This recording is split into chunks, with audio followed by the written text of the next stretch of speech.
Chapter 641. Compared with Qin Haodong, Mei Zhanlong's momentum was much greater. He had booked a huge luxury yacht and brought hundreds of disciples and servants with him. He was dressed in a cyan robe, with long hair fluttering in the wind and a long sword on his back. He looked like an immortal and had the demeanor of a master. After the boat docked, Mei Zhanlong walked toward the center of Divine Dragon Island. His disciples spread out around the island and drove away all the people who were ready to go to the island to watch. Today's battle was not allowed to be watched.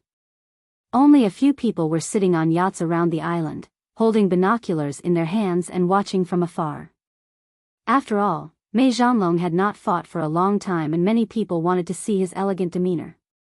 Mei Zhanlong walked calmly to the center of the island. When he saw Qin Haodong waiting there, he sneered and said, "Boy, I didn't expect you to really dare to come."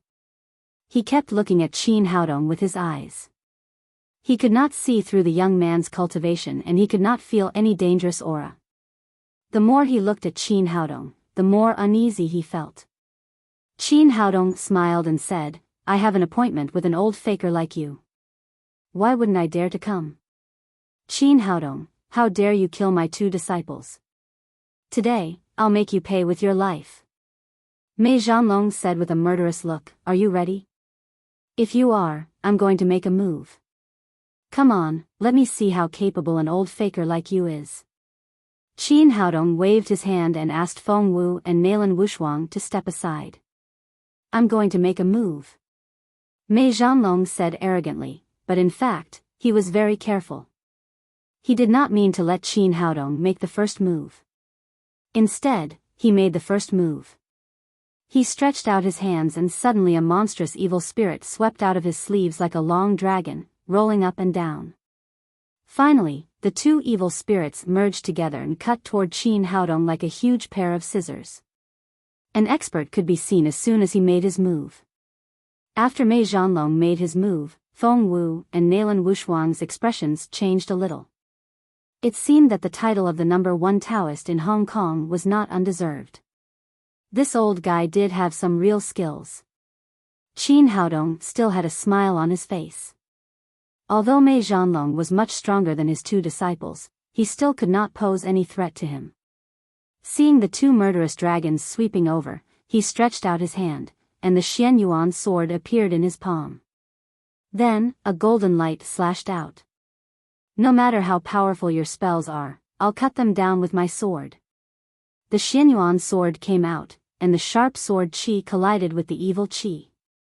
In an instant, the long dragon of evil qi disappeared, and the remaining power did not decrease. It slashed in the direction of Mei Zhanlong. Mei Zhanlong's expression changed greatly.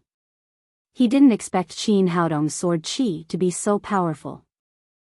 He quickly made a seal with his hands and his fingers trembled like flowers.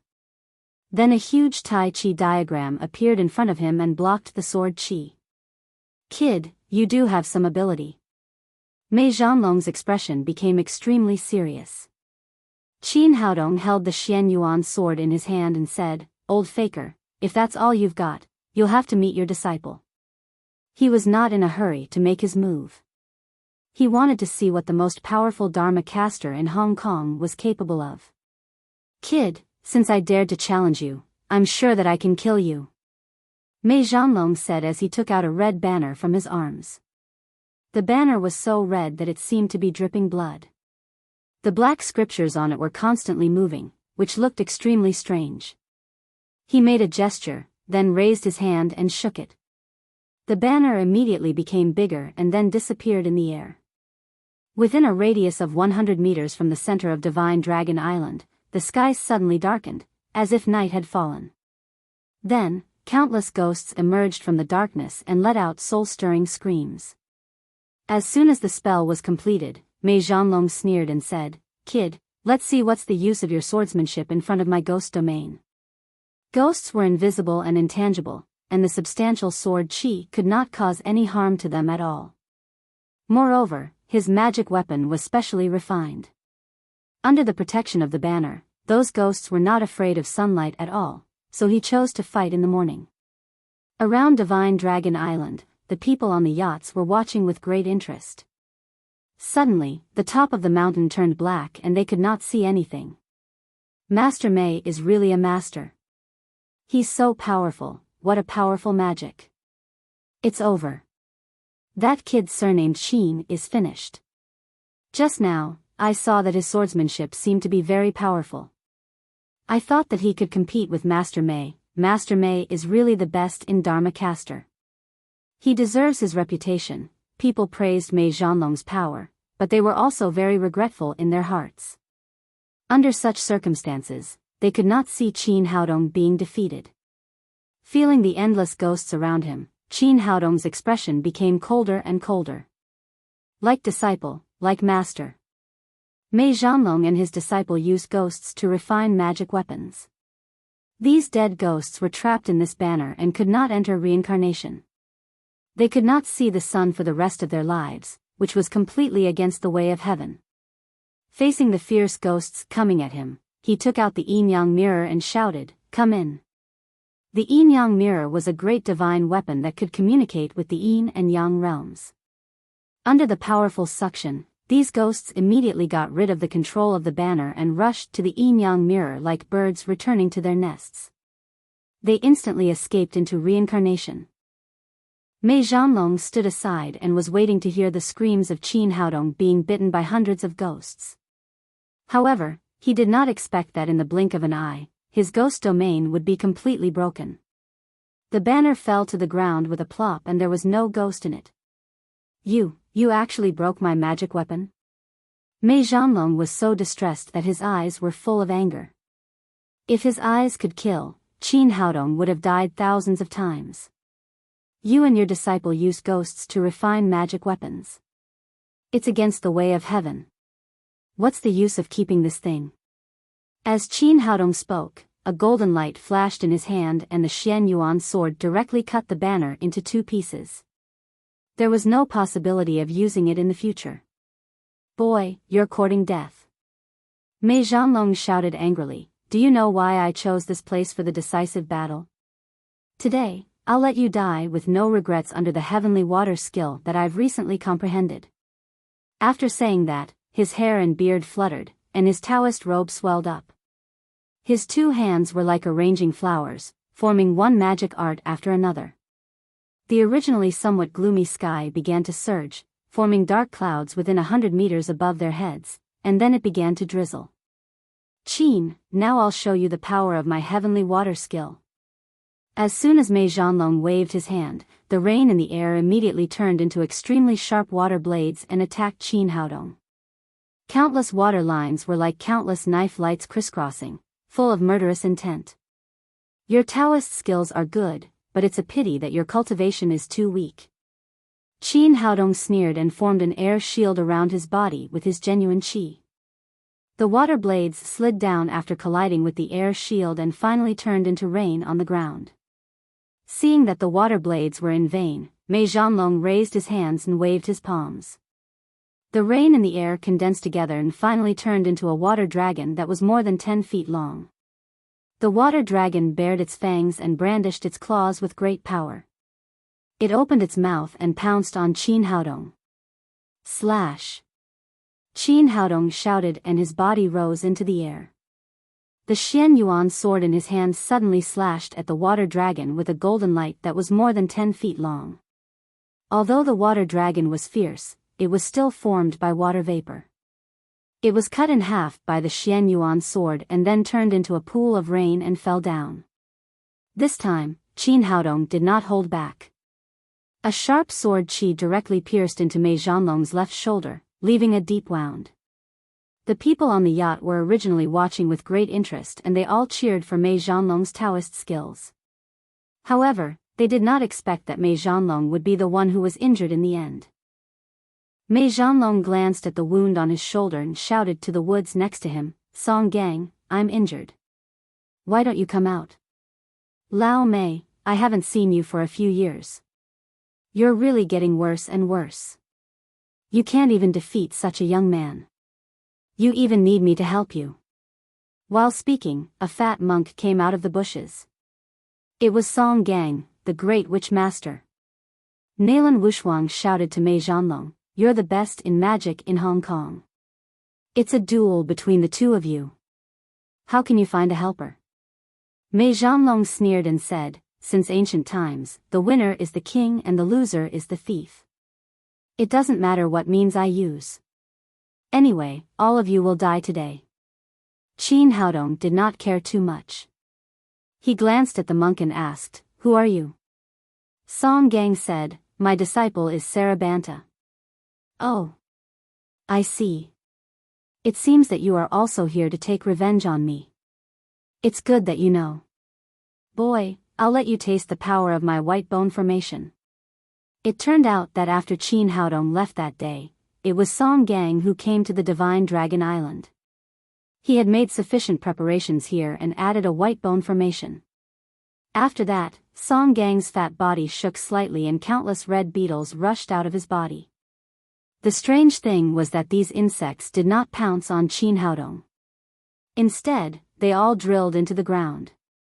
Qin Haodong had seen magic to control snakes and insects before. It was not rare in the cultivation world. The Miaojiang voodoo on Earth was also one of such magic. However, he had never seen insects like Song Gang who did not attack people. At this moment, the ground around the island loosened and dry claws stretched out from the ground. Then, skeletons broke out of the ground and rushed at Qin Haodong crazily. At the same time, the whole Divine Dragon Island was covered with a gloomy wind and thick fog. The people on the yacht outside could not see anything and began to curse. The nearest skeleton warrior had rushed to Qin Haodong's side. He shook the Xian Yuan sword in his hand slightly, and the skeleton was cut into several pieces and scattered on the ground. Then a red beetle flew out and drilled into the ground again. Soon after the beetle went into the ground, another skeleton drilled out of the ground. It turned out that these insects were the source of skeleton warriors. As long as the insects did not die, there would be endless skeletons. Chapter 642. The battle had become a life-and-death battle. Not only did these skeletons attack Qin Haodong, but they also surrounded Nalan Wushuang and Feng Wu and attacked them crazily. Fortunately, although there were many skeletons, their combat power was not strong. The two of them waved the swords in their hands and soon scattered the skeletons and joined Qin Haodong. "Haodong, what should we do?" Seeing more and more skeletons around, Nalan Wushuang was a little nervous. She was originally the eldest daughter of the Nalan family, but now she had to fight with these gloomy and terrifying monsters. She was still not used to it. Feng Wu was much calmer. She said, "Find a chance to kill that monk and this formation will be broken." When they looked around, they found that the fog in the formation was getting thicker and thicker. They could only see through more than 10 meters and they had lost sight of Mei Zhanlong and Song Gang. At this moment, talismans flew into the air. These talismans did not burn or explode. It seemed that they had no other function. They just floated in the air. Just when they were puzzled, a skeleton warrior suddenly jumped on the talisman and then attacked the three of them from the air. What the F***ck? How can they do this? Qin Haodong sent a skeleton warrior flying in the air with his sword. He knew that Mei Zhanlong must be cooperating with Song Gang. This time, the pressure on the three of them suddenly increased a lot. These skeletons really reached an overwhelming level, and the sky and the ground were full of skeleton warriors. These guys waved bone knives and bone swords in their hands. Some even directly picked up the leg bones and skulls of their companions and attacked them. These guys were like locusts. Every time one was killed, the beetles inside would drill into the ground again. Soon, a new skeleton warrior would come in. Nalan Wushuang waved the beauty thorn in her hand to resist the overwhelming skeleton warriors and said, "Haodong, why don't we rush out? As long as we leave Divine Dragon Island, there will definitely be no skeletons. Otherwise, we will be exhausted to death sooner or later." Qin Haodong said, "Don't worry. Let's wait and see." He had an intuition that this white bone formation did not seem to be simple. It was very likely that Song Gang had other tricks. Outside the formation, Mei Zhanlong said to Song Gang, "Old man, these ants are not enough. They can't be killed at all. Hurry up and release your treasures." At this time, Song Gang was much thinner than before. He chuckled and said, "Don't worry, it's more interesting to play slowly." As he spoke, his body shook again, and a dozen golden beetles flew out and burrowed into the ground. After a while, the ground of Divine Dragon Island trembled, and then more than a dozen beast skeletons drilled out. These wild beast skeletons included lions, tigers, elephants, and a few rhinoceroses. Not only were their skeletons much larger than the skeleton warriors, but their bodies were also faintly emitting a golden halo. They were faster and had stronger combat strength. With the addition of these beast skeletons, the pressure on Qin Haodong and the other two suddenly increased. Outside the formation, Song Gang had a smug look on his face. "Old friend, you see? I didn't prepare for nothing these past 3 days. Once they fall into my great bone formation, even if these little things don't die, they will be exhausted to death." But as soon as he finished speaking, he suddenly saw the golden light in the formation, followed by a faint sound of Sanskrit. He was shocked and looked at the white bone formation. He saw that Qin Haodong was holding the devil-vanquishing wand in his hand. The wand was emitting wisps of Buddha's light. Whether it was the beast skeletons or the skeleton warriors, as long as they were swept by the Buddha's light, they would immediately be purified into nothingness. Although there were many skeleton warriors, as long as they were swept by the Buddha's light, they would disappear. Even the beetles inside would not be spared.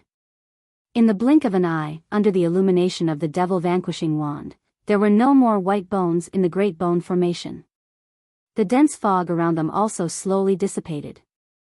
Song Gang and Mei Zhanlong, whose faces were livid, appeared in front of them again.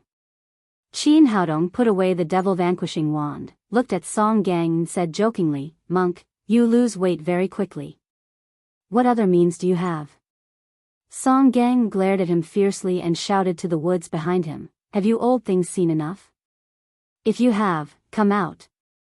You two old things, after hiding your identities for so many years, it seems that your abilities have shrunk. You can't even deal with these little guys." While they were talking, 4 figures flashed out of the woods. The 4 of them were all experts at the 9th level of the Supreme Power Realm. After seeing them, Feng Wu's expression suddenly changed. "For great kings of the Devil Gate, why are you here?" Qin Haodong had heard from Feng Wu that there were 8 great elders and 4 great kings of the Devil Gate. He did not expect that they would appear on this small island together. Mei Zhanlong took 2 steps forward and said with a sneer, "Boy, you're still far inferior to me in terms of scheming. Do you know why I set the appointment 7 days later? It's to wait for the 4 heavenly kings of the Devil Gate." Qin Haodong glanced at him and said, "So you are also a member of the Devil Gate?" Mei Zhanlong laughed, turned to look at Song Gang and said, "We have hidden our identities for so many years. It's time to show our true strength." After that, his aura suddenly rose. He was also a 9th level Supreme Power Realm expert. Next to him, Song Gang's body immediately changed. He suddenly grew more than 10 centimeters taller and reached about 180 meters. His body exuded a powerful aura. He was also a 9th level Supreme Power Realm expert. Feng Wu's expression changed again. "Yi Feng, the 1,000-armed man, and Zhang Shao, the 100-face evil king, are you? No wonder there has been no news of you for so many years. It turns out that you have been hiding here." Qin Haodong said, "Why? Are these 2 guys very famous?" He was also a little surprised. It seemed that the Devil Gate did have some unique methods. These 2 old guys had sealed their cultivation, but their primordial spirits could not detect it.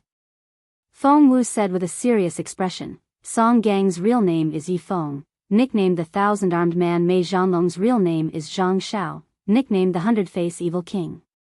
They are 2 of the 8 great elders of the Devil Gate, ranked 3rd and 5th respectively. The 8 great elders of the Devil Gate and the 4 guardian kings were all 9th level Supreme Power Realm experts. Today, 6 of them had appeared on the Divine Dragon Island, which was far beyond her expectation. Although Qin Haodong and the other two had also reached the 9th level supreme power realm, they had no chance of winning if they fought 1 against 2. The 100-face evil king said proudly, "Qin boy, you didn't expect this, did you? Last time you injured 3 of our Devil Gates masters. Do you think it's over? I got the news as soon as you came to Hong Kong. I was thinking about how to lure you into the trap.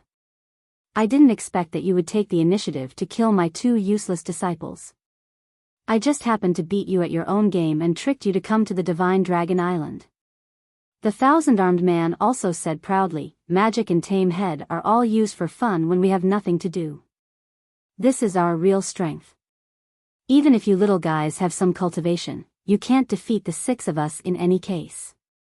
The 100-face evil king said to Qin Haodong, "Boy, your mirror is good. I want it." The 1,000-armed man said, "I like the sword in your hand. Give it to me obediently and I can leave your body intact." The 100-face evil king's eyes drifted over Nalan Wushuang and Feng Wu. He said with a lewd smile, "I heard that we can't touch the women of the Zihang sword house, but this girl is good. We can have fun together. I haven't met such a good woman for a long time." The 1,000-armed man said, "I want the boy surnamed Qin. Don't damage his body when we fight. I just happen to be refining a corpse puppet. With his cultivation, the corpse puppet must be of the best quality. Do you think you will win?" Qin Haodong looked at the 2 of them and said, "Have you ever heard of the saying, 'Those who show off will be struck by lightning'?" As he spoke, he made an incantation with his hand. The wind and clouds above the Divine Dragon Island suddenly changed and dark clouds rolled. The momentum was much greater than that of the 100-face evil king just now. The entire area within a kilometer was covered. The 9 heavens divine thunder formation was officially activated. "Boy, do you still want to?" The 100-face evil king was about to say a few more words, but before he finished speaking, a bolt of lightning suddenly struck down from mid-air and hit him hard on the head.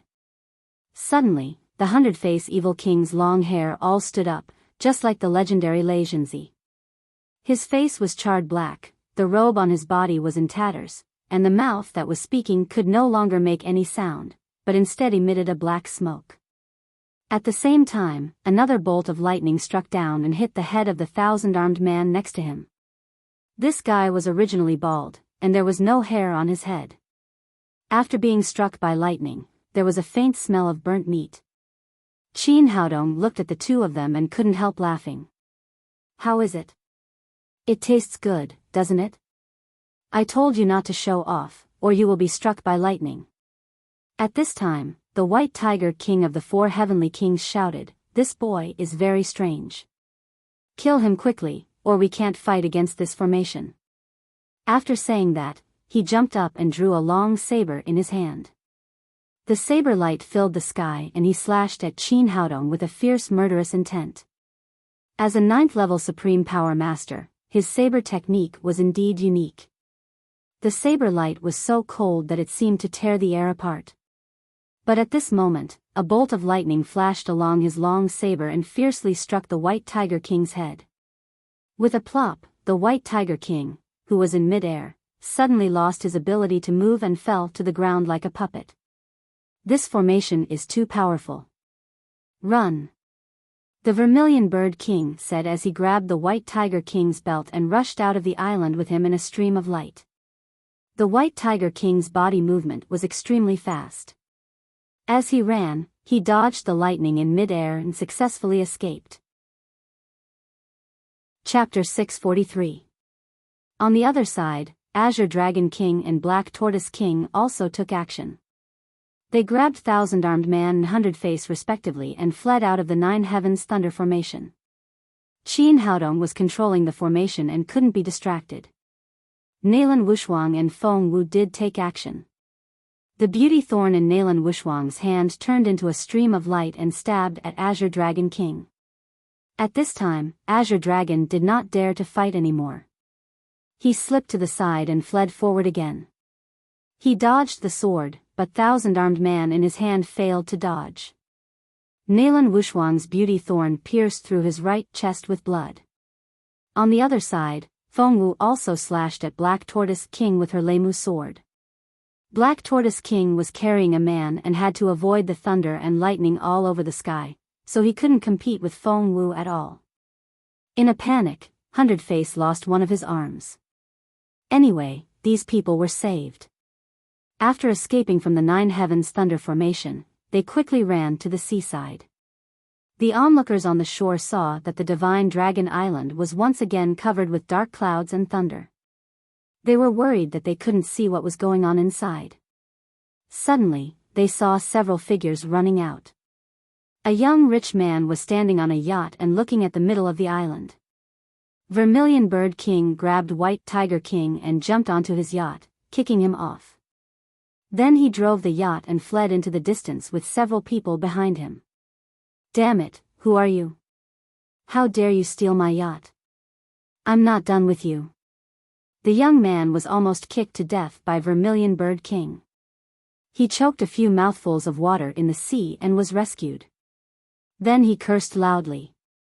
The people on the yacht nearby all gathered around and began to talk about it. I saw Master Mei Zhanlong among those people. One of his shoulders is bleeding and he lost an arm. Did I see it wrong? Did Master Mei run away? Did Great Master Mei lose? Great Master Mei has really been defeated. I'm finished this time. I've bet all my wealth on him. Some people still had a glimmer of hope. Don't worry. Although Master Mei ran away, Qin Haodong might be dead. In that case, Master Mei will still win. But at this moment, the wind and clouds on the Divine Dragon Island dispersed, the thunder stopped, and everything returned to peace. Qin Haodong walked to the shore with Nalan Wushuang and Feng Wu. Qin Haodong ignored many surprised eyes and took them to the yacht. Then, they drove toward the shore. After getting on the boat, Nalan Wushuang said, "The Devil Gate is really everywhere. I didn't expect Mei Zhanlong to be a hidden elder of the Devil Gate. He even set such a big trap for us." Feng Wu said, "They suffered such a big loss last time. I thought they would be quiet for a while, but I didn't expect that the Devil Gate's behavior could not be judged by common sense. They actually sent 6 elders at the 9th level of the Supreme Power Realm at once." Nalan Wushuang said, "Fortunately, Haodong made preparations in advance, otherwise we would have suffered a big loss today." While they were talking, they had already approached the shore. In the distance, Li Meiyu was standing on the dock and looking in this direction. Her face was full of worry. When she saw Qin Haodong's yacht, her expression immediately became lively. After Qin Haodong went ashore, she no longer cared about being a girl and threw herself into Qin Haodong's arms. There were 2 lines of tears on her happy face. She murmured, "That's great. Haodong, it's great that you're fine." Qin Haodong patted her on the back and said, "Well, let's go back and talk about it." After getting in the car, they returned to the Li family's villa together. At the same time, the whole Hong Kong was in an uproar. The news that Qin Haodong had defeated Master Mei Zhanlong spread to every corner. At first, some people did not believe it, but then someone went to the Divine Dragon Island and found one of Master Mei Zhanlong's arms on the island. Since then, no one had any doubts. Moreover, after this battle, Mei Zhanlong completely disappeared and there was no news about him. His disciples also scattered when the tree fell. Master Mei Zhanlong, who was known as the #1 magic caster in Hong Kong, fell from the altar. Mei Zhanlong was defeated. The gamblers who had bet a lot of money on him were the most angry. Some of them even bet all their money and lost everything. Some were happy and some were sad. The gamblers who had bet on Qin Haodong were all happy. Qin Haodong had won and they had all made a lot of money. Anyway, from this moment on, the reputation of the medical sage had spread throughout Hong Kong. Qin Haodong defeated Mei Zhanlong and the Li family was the happiest. Not only did they get rid of a big trouble, but they also made a lot of money. Li Donghua originally wanted to hold a grand celebration banquet, but Qin Haodong refused. He said, "Sir, the matter here is over. I've been in Hong Kong for a while, so there's no need to celebrate. I want to return to Huaxia immediately." Li Donghua said, it's not easy for you to come to Hong Kong. You should have a good time. Why are you in such a hurry to go back? Qin Haodong said, there's no need. I still have a lot of things to do in Huaxia. Li Meiyu said with some hidden bitterness, are you really leaving? Qin Haodong said, all good things must come to an end. You can go to Huaxia to find me when you have time. Li Meiyu sighed and said, okay, but can we leave tomorrow? Do me a favor tonight. Qin Haodong thought for a moment, nodded and said, well, we'll leave tomorrow. After resting for an afternoon, Qin Haodong got into Li Meiyu's limousine at 8:00 in the evening. After getting in the car, the driver started the car and they sat in the compartment. Qin Haodong said, where are you taking me? To a banquet. There was a faint trace of worry between Li Meiyu's eyebrows. Qin Haodong said, you said you want me to help you. Is it to attend a banquet? Li Meiyu said with a wry smile, this banquet is very unusual. It's not an exaggeration to say that it's a hongmen banquet. I really can't think of anyone else who can help me except you. Qin Haodong's face turned cold and he asked, what the hell is going on? It's a long story. Let me tell you slowly. Li Meiyu said, where there are businessmen, there are chambers of commerce. In Hong Kong, the largest business department is the Hong Kong Business Association, which controls nearly 90% of the business resources in Hong Kong. Before my family's accident, my grandfather was the president of the Hong Kong Business Association. Later, my grandfather had an accident and was in a coma. During this time, the vice president, Gong Tianmiao, took the opportunity to become the president of the association. Gong Tianmiao has always been plotting against our Li family. After I took over the Li family, he took advantage of my young age and took 3 of our businesses in succession. Moreover, he began to accumulate our stocks in the stock market. In this duel between you and Mei Zhanlong, our Li family bet all our money on you and made a lot of money. If it weren't for this, it would have been really difficult for us to get through this crisis. Qin Haodong did not speak and listened quietly. Li Meiyu continued, in the past few days, Gong Tianmiao has sent people to our house to propose marriage. He wants me to marry his son, Gong Tingfei. Gong Tingfei is a playboy with all kinds of poison. Gong Tianmiao has no good intentions when he proposes marriage. His ultimate goal is to encroach on our Li family's assets through marriage. Qin Haodong said, in that case, you can just refuse directly. Do they dare to rob you? Besides, Zhang Tiniu and the others are by your side. They can't rob you even if they want to. Li Meiyu said, it's impossible to rob me by force. After all, Hong Kong is a legal society. But Gong Tianmiao has always been a schemer. I think today's banquet must have something to do with this matter. Maybe it's his plot. Looking at Li Meiyu's worried face, Qin Haodong felt a burst of pity in his heart. It was really difficult for such a young girl to take charge of such a big family business. He said, don't worry. I'll help you solve the problem of the Gong family before I leave. Haodong, thank you. Looking at Qin Haodong's handsome face, Li Meiyu's eyes were full of love and gratitude. Qin Haodong said, what are you thanking me for? I'm your bodyguard, aren't I? Li Meiyu said with a complicated expression, I want you to be my bodyguard for the rest of your life. Is that okay? Qin Haodong sighed and said, why are you so persistent? I have girlfriends, and there are several of them. I won't give them up for any reason. After a long silence, Li Meiyu said, if I don't care about them, will you accept me? Qin Haodong was moved. It was very rare for this jealous girl to do this. It could be seen that she loved him deeply. There's no need to be so difficult for yourself. Maybe tomorrow you will meet someone else who will move your heart and find a love that belongs completely to you. I won't. I won't do it again. Li Meiyu grabbed Qin Haodong's hand and put it against her heart. No matter what happens to us in the future, this place has been filled by you and there's no room for anyone else. Qin Haodong said, I know your feelings for me, but you can't let go of that obsession in your heart. In this way, we won't be happy together. When you really think it through, come to me. Li Meiyu fell silent.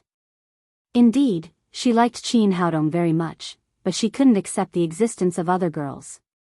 Her dream was to have a love that belonged to her alone. Qin Haodong said, "Well, let's change the topic." Li Meiyu shook her head as if she wanted to drive away the troubles in her heart. She lowered her head and opened her bag. She took out a check and gave it to Qin Haodong. "This is for you." Qin Haodong took the check and looked at it. It was worth 2 billion yuan. He said, "Why did you give me so much money?" Li Meiyu said, "I bet all the money of the Li family on the battle between you and Mei Zhanlong and made a lot of money. You deserve it." Qin Haodong said, "Forget it.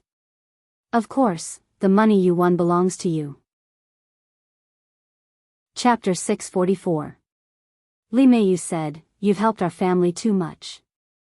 Without you, there would be no Li family today, so you really deserve this money." Qin Haodong waved his hand and said, "Keep it for me. I'll get it from you when I need it." Li Meiyu said, "You have to take the money anyway. I'll keep it for you until tomorrow at most. If you don't take it, I'll transfer it to Sister Momo." Qin Haodong smiled and said, "It's up to you." At this time, the limousine stopped. Qin Haodong and Li Meiyu got out of the car and saw a magnificent club in front of them. The decoration of this place was extremely luxurious. Only the 7-star hotel in Dubai that he had seen in the video could compare with this place. The strange thing was that there was no sign. Li Meiyu seemed to know what he was thinking and said, "This is the private club of our Hong Kong Chamber of Commerce. It's built according to the standard of a 7-star hotel. It's never open to the public, so there's no sign." Then she took Qin Haodong's arm and they walked into the club together. Although there was still half an hour before the banquet began, there were already many guests here. These people gathered in 2s and 3s, socializing and looking for business opportunities for their own industries. These things seemed annoying, but they had to do it. As the new head of the Li family, Li Meiyu naturally had to build a good relationship with the upper class of Hong Kong. Li Meiyu knew that Qin Haodong didn't like these things, so she said, "Haodong, sit here for a while. I'll be back soon." "It's okay. Go ahead." Li Meiyu nodded to him apologetically and then joined those people with a glass of wine. This was a buffet party, and the clubhouse had prepared a lot of delicious food. Qin Haodong chose some of his favorite food with a plate and a glass of red wine. Then he chose a quiet corner and leisurely enjoyed the food on the plate. While he was eating, a familiar figure suddenly appeared in front of him. It was Ouyang Shanshan, who had come to Hong Kong to participate in a commercial performance. He didn't expect to meet her here. At this moment, Ouyang Shanshan's face was very ugly and she hurried over. Behind her was a middle-aged man in his 40s. The man was wearing a famous brand suit, a pair of gold-rimmed glasses and a gold watch on his wrist. He was dressed in a completely upper-class outfit, but there was an extremely annoying look in his eyes. Pervert. The middle-aged man didn't notice Qin Haodong in the corner. He grabbed Ouyang Shanshan's arm and said, "Shanshan, don't be a child. We can't afford to offend young Master Gong. Besides, it's just having a drink with him. What's so difficult about that?" Ouyang Shanshan yelled angrily, "Mr. Liang, didn't you see that the playboy insisted on drinking with me?" The middle-aged man said, "Shanshan, we're all gangsters. It's just a joke. Why take it so seriously? Come back with me now, apologize to young Master Gong, and drink a cup of wine happily. There's still room for redemption." Ouyang Shanshan said, "That's impossible. I won't apologize to him, let alone drink wine with him." The middle-aged man's face darkened and he said coldly, "Ouyang Shanshan, don't forget that you're just an artist of the company. You're not some high and mighty saint. You have to obey the company's arrangement. Today, you have to go, even if you don't want to." Ouyang Shanshan said angrily, "Why? I'm just an artist of the company, not a prostitute. I won't do such a dirty thing no matter what." The middle-aged man seemed to have completely lost his patience. He said with a sarcastic face, we're all in this circle. Why are you pretending to be a chaste girl? To tell you the truth, young Master Gong likes you and wants to sleep with you. If you want to be in this circle, you have to be slept with by him. There's no reason for that. Liang Kachin, your bullsh *t. Ouyang Shanshan was also angry. She even cursed, which was rare for her. I'm telling you, although I'm an artist of Xingtian Entertainment Company now, we signed a free contract. I can leave at any time. Leave? Liang Kachin sneered and then said proudly, you underestimate my power in the entertainment circle. As long as you leave, I can guarantee that no entertainment company will dare to sign a contract with you. By then, even if you completely leave the entertainment circle, even if you're a popular star now, you'll be forgotten by the society in a few years. You still want to be a star? Dream on. Ouyang Shanshan said coldly, that's none of your business. From now on, I officially terminate the contract with your company. I have nothing to do with you anymore. Liang Kachin was slightly stunned. He thought that Ouyang Shanshan was just joking. He didn't expect that this woman would really terminate the contract with his company. He had been in the entertainment circle for so many years and had slept with countless women, but he had never seen such a tough female star. Bitch, where do you think this is? This is Hong Kong, and it's my world. You can't leave as you like. You must satisfy young Master Gong today. Liang Kachin said and reached out to grab Ouyang Shanshan's arm. At this moment, a cold voice came from beside him, take your hands off me. Liang Kachin thought that there was no one here, but he was startled by the voice behind him. He looked back and saw a young man standing there with a cold face. Haodong. Ouyang Shanshan also saw Qin Haodong. She didn't expect to meet the man she had been thinking about day and night here. She couldn't control the grievance in her heart anymore. She threw herself into Qin Haodong's arms and burst into tears. Seeing that the woman he had been thinking about for a long time had thrown herself into another man's arms, Liang Kachin's eyes flashed with malice. He asked coldly, who are you, boy? He didn't take Qin Haodong seriously at all since he was wearing ordinary clothes. Qin Haodong ignored him and raised his hand to wipe the tears from Ouyang Shanshan's eyes. He asked, what the hell is going on? Aren't you in Duku Entertainment Company? Why are you in Xingtian Entertainment Company? Could it be that Lu Huaqiang sold you out? As he spoke, there was a flash of uncontrollable anger in his eyes. Ouyang Shanshan calmed herself down and said, it's not what you think. Lu Huaqiang had no choice. After listening to her, Qin Haodong understood what was going on. It turned out that Lu Huaqiang had been very lascivious. He had placed his lover in the company to work as a financial officer.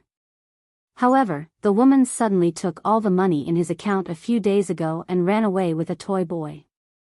The sudden failure of the capital chain caused Lu Huaqiang's Duku Entertainment Company to go bankrupt. He had no choice but to sell the company to Xingtian Entertainment in Hong Kong, and the boss of Xingtian Entertainment was Liang Kachin. Ouyang Shanshan added, in fact, Lu Huaqiang is a good man. He terminated my contract with the company before he sold the company. Now I'm completely free and no longer bound by any contract. Liang Kachin, who was next to her, sneered again and said, what a brainless woman. I've told you that the bullsh *t contract is useless. As long as I say it, no entertainment company will dare to sign a contract with you. At that time, you can only go home and take care of your children. Qin Haodong glanced at him and said to Ouyang Shanshan, since no company dares to give you money, let's not sign a contract. Liang Kachin said sarcastically, I thought you found a big backer. It turns out that he wants you to quit the entertainment industry. It's not easy for you to accumulate popularity in the entertainment industry over the years. Once you quit, all your previous efforts will be in vain. It's impossible for you to come back. Qin Haodong said, our previous efforts can't be in vain. How about this? Let's invest in an entertainment company. You can be the boss and do whatever you want. You don't have to be looked down upon by others anymore. Liang Kachin sneered and said, "Toy boy, do you think opening an entertainment company is like opening a snack bar? Hundreds of thousands of yuan is enough. People like you can't even think about it in this life." Ouyang Shanshan said in a low voice, "That's right, Haodong. Although I've saved some money over the years, it's still far from enough to open an entertainment company." Qin Haodong asked, "Then tell me, how much does it cost to open an entertainment company?" Ouyang Shanshan said, "Even the most ordinary entertainment company would cost 500 million yuan. An entertainment company like Xingtian would cost at least 1.5 billion yuan. Liang Kachin sneered and said, "Did you hear that, toy boy? 1.5 billion yuan is not 15 yuan. I'm afraid you've never seen so much money in your life, have you?" At this time, many people at the banquet looked over. Li Meiyu also found that something was wrong and walked back. Seeing the young lady of the Li family coming over, Liang Kachin quickly said with a flattering face, "Hello, Miss Li." Li Meiyu ignored him and turned to Qin Haodong and said, "Haodong, what's going on?" At the same time, he saw Ouyang Shanshan and quickly said, "Sister Shanshan, why are you here?" "Nothing. Shanshan met a dog." Qin Haodong said to Li Meiyu, "Where's the 2 billion yuan? Give it to me." "Oh, here it is." Li Meiyu didn't know why Qin Haodong suddenly wanted the money, but she still took out the check from her bag. Qin Haodong took the check and gave it to Ouyang Shanshan. "This is 2 billion yuan. You can open an entertainment company with it. You'll be the boss in the future and you won't have to listen to dogs anymore." "Well, Haodong, is this appropriate?" Ouyang Shanshan didn't expect that Qin Haodong would suddenly take out so much money. She was at a loss for a moment. Qin Haodong said, "Why not? It's my investment. We'll each have half of the shares." Liang Kachin was completely dumbfounded.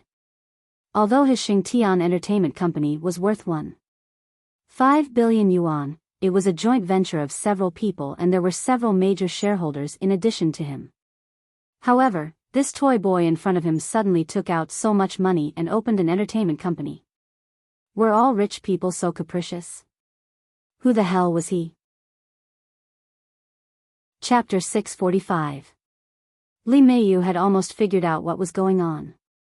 She said to Liang Kachin with a cold face, "Are you that annoying dog?"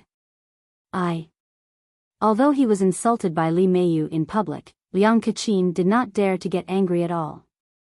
He was just a small boss of a film and television company with a market value of several billion yuan.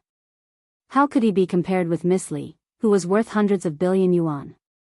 As long as Li Meiyu wanted to, she could make his company go bankrupt in minutes. He said with a flattering face, "Miss Li, you misunderstood me. This is really a misunderstanding. I didn't know that this gentleman is your friend. If I had known, I would not have dared to disrespect him." Li Meiyu turned to Qin Haodong and asked, "Haodong, what do you want to do with him?" Seeing that his fate was in Qin Haodong's hands, Liang Kachin quickly bowed and said, "Mr. Qin, I'm really sorry. You are a generous man. Please let me go." Seeing his mean face, Qin Haodong felt disgusted. He waved his hand and said, "Get out of here. Don't let me see you again." Li Meiyu turned around and said, "Did you hear that? Get out of here." "I'll get out now. I'll get out now." After Liang Kachin finished speaking, he ran away dejectedly. Although he had seen the video of the battle between Qin Haodong and Mei Zhanlong, Qin Haodong had cast some illusion on his face, so it was impossible to connect him with the person in the video.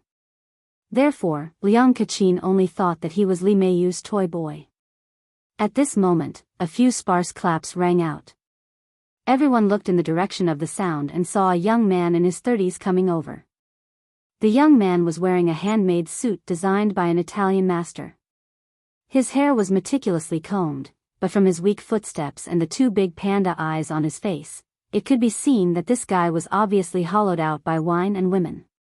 "Young Master Gong, it's young Master Gong." The onlookers made way for him.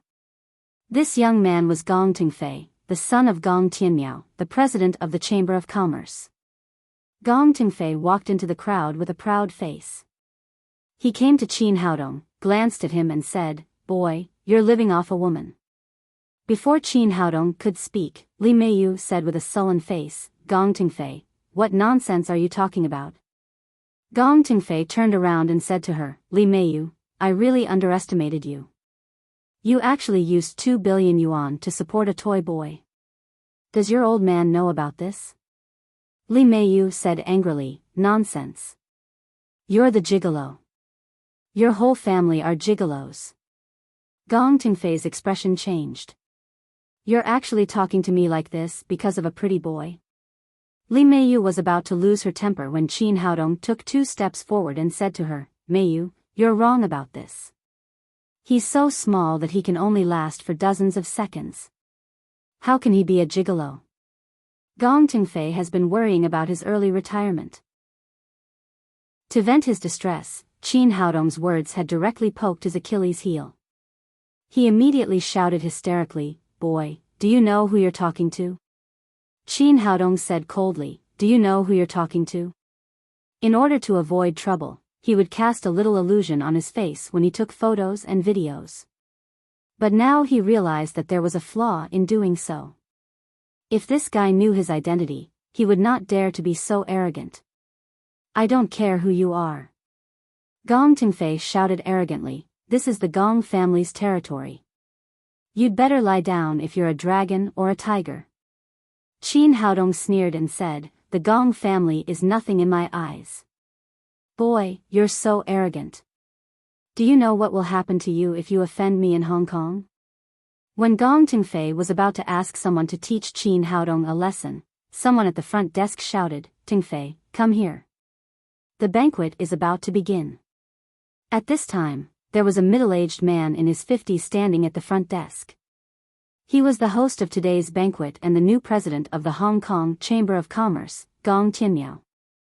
Gong Tingfei looked back and waved to his father, indicating that he would go there right away. Then he walked to Qin Haodong's ear and whispered, "Boy, let me tell you, Li Meiyu is my woman and I want that big star. I'll play with them to death in bed sooner or later. Later on, I'll get someone to break your limbs. When that time comes, I'll let you have a good look at how your woman will feel like dying because of me." Then he smiled sinisterly, turned around and walked to the front desk. Qin Haodong looked at his back and a strong murderous intent rose from the bottom of his heart. At this moment, he had listed Gong Tingfei as a person he must kill. Just at that moment, he felt 7 or 8 resentment from Gong Tingfei. These were the resentment left by the women who had been tortured to death by him. Although their souls had been reincarnated, the resentment would not disappear in a short time. It turned out that because of Gong Tingfei's defects in that aspect, he had a perverted need for women, which was to abuse them crazily. He longed to see women beg for mercy in pain. Because of this perverted hobby, many women had been tortured to death by him. But because of the huge financial resources of the Gong family, all of this was covered up quietly. After Gong Tingfei came on the stage, he stood side by side with Gong Tianmiao. Gong Tianmiao's face was full of pride. He held the microphone and said to the audience, "My friends, welcome to the reception held by me today. In fact, today's reception is not just to bring everyone together. There is an important thing that I want to let my friends witness." His words aroused the curiosity of the guests.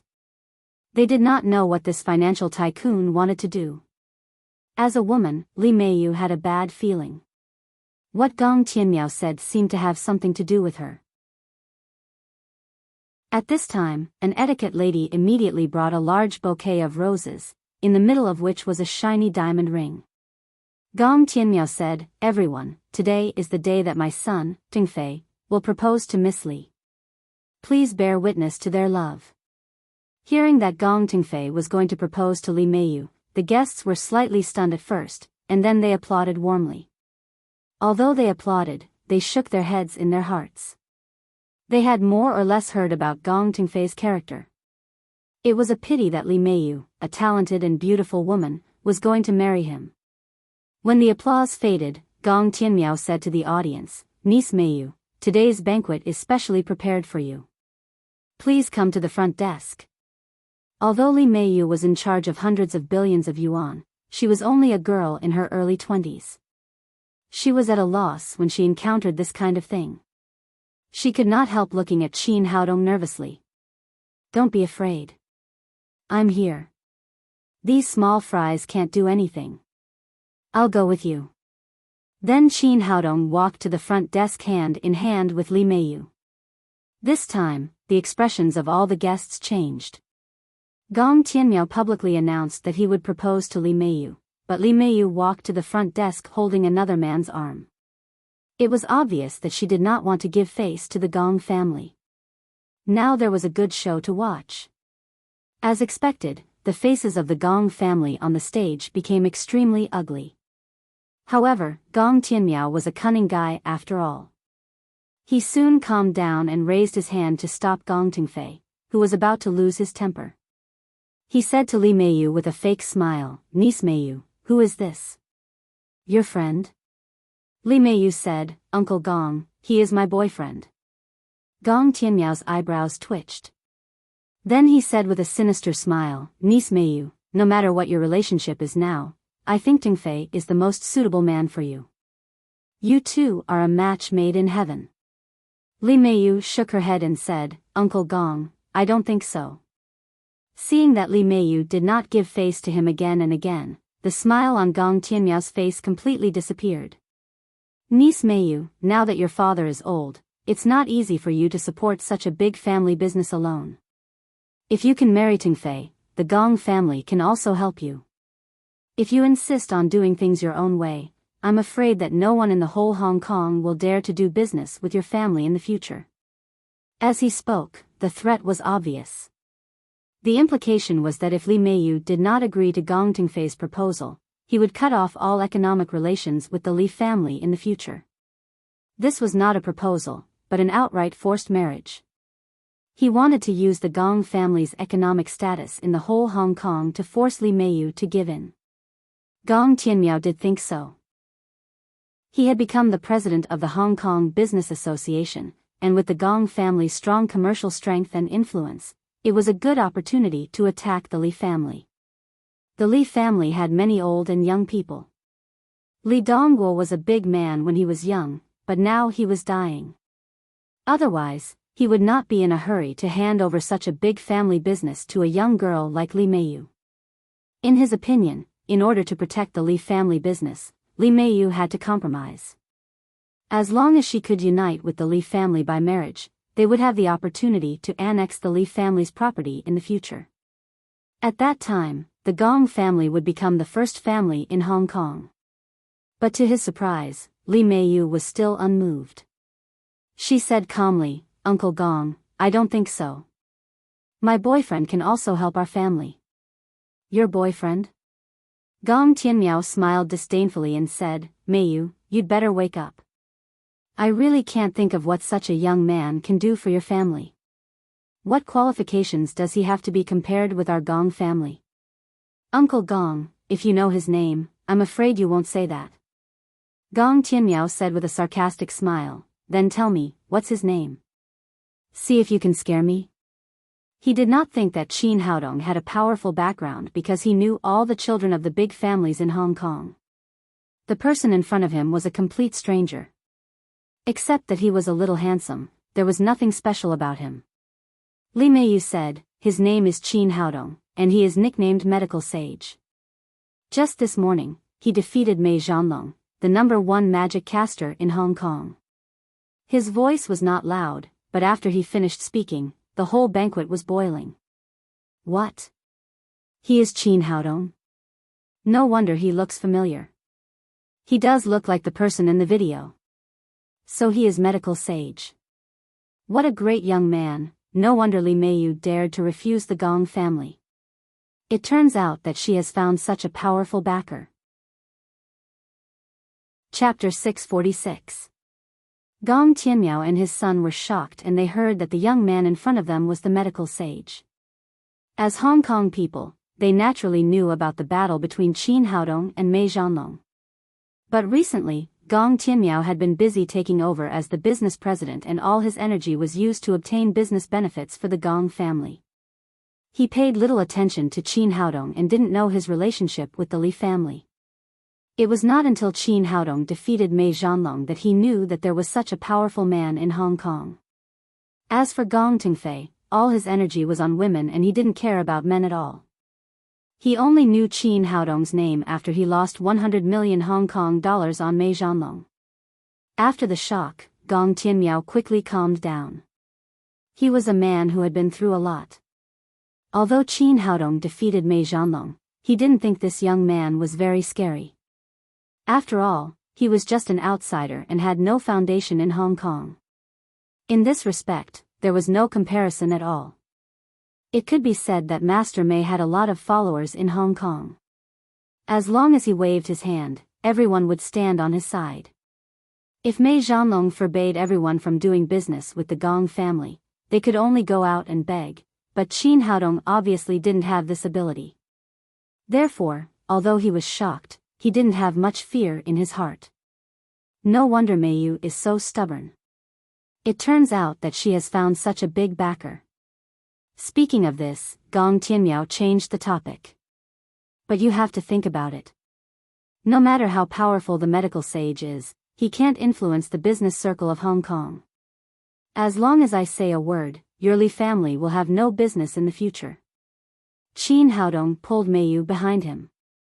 He looked at Gong Tianmiao and said, "Believe it or not, as long as I say a word, no one in Hong Kong will dare to do business with your Gong family. They won't even have any contact with your Gong family." Ha! Ha! Ha! Ha! Gong Tianmiao laughed as if he had heard the funniest joke. After laughing enough, he said, "Young man, you're still too naive. Our Gong family has been operating in Hong Kong for so many years. We have a wide network and a deep foundation. How can you, an outsider, shake us? If it was Master Mei Zhanlong, I might be afraid, but you can't." Qin Haodong's expression was still calm. "But don't forget, Mei Zhanlong has already been defeated by me. So what? Hong Kong is a law-abiding society. Even if you defeated Master Mei, you wouldn't dare to kill us." It was Gong Tingfei who said that with a sarcastic face. He didn't take Qin Haodong seriously at all. Master Mei was like an immortal, but the young man in front of him didn't look like a master at all. Gong Tingfei wondered if the bet was fake. Looking at this impotent pervert, Qin Haodong suddenly burst out a strong killing intent and said sternly, "It's easier for me to kill you than killing an ant." Gong Tingfei was just an arrogant and despotic hedonistic son of a rich family. Usually, he relied on the power of his family to bully the weak. When had he ever seen such a strong killing intent? He suddenly felt a chill from the top of his head to the toes, and a great fear rose from the bottom of his heart. He looked at Qin Haodong in horror and said in a trembling voice, "Don't mess around. This is a legal society. You have to pay with your life if you kill someone." Just as he said this, he felt his heart beating faster and faster, almost out of control, as if it was going to jump out of his throat. "Dad, help me. Hurry up and help me." Gong Tingfei felt the fear of death. He grabbed Gong Tianmiao's arm, but soon there was a cracking sound in his mind, as if it was the sound of his heart breaking. Then his hands drooped down and he fell to the ground with a plop. "Doctor, where's the doctor?" Gong Tianmiao didn't expect this to happen, so he hurriedly called the doctor in a panic. Hearing his cry, 2 healthcare doctors of the club rushed over. After carefully checking Gong Tingfei's condition, the leading healthcare doctor said to Gong Tianmiao with regret, "I'm sorry, Mr. Gong. The young master's heart stopped beating and his pupils are dilated. There's no need to save him." How is this possible?" Gong Tianmiao asked in panic. "How did my son die?" The leading healthcare doctor said, "Judging from the young master's symptoms, he should have died of a myocardial infarction." At this moment, everyone's eyes were focused on Qin Haodong and a chill rose from the bottom of their hearts. This young man had killed Gong Tingfei with just his eyes.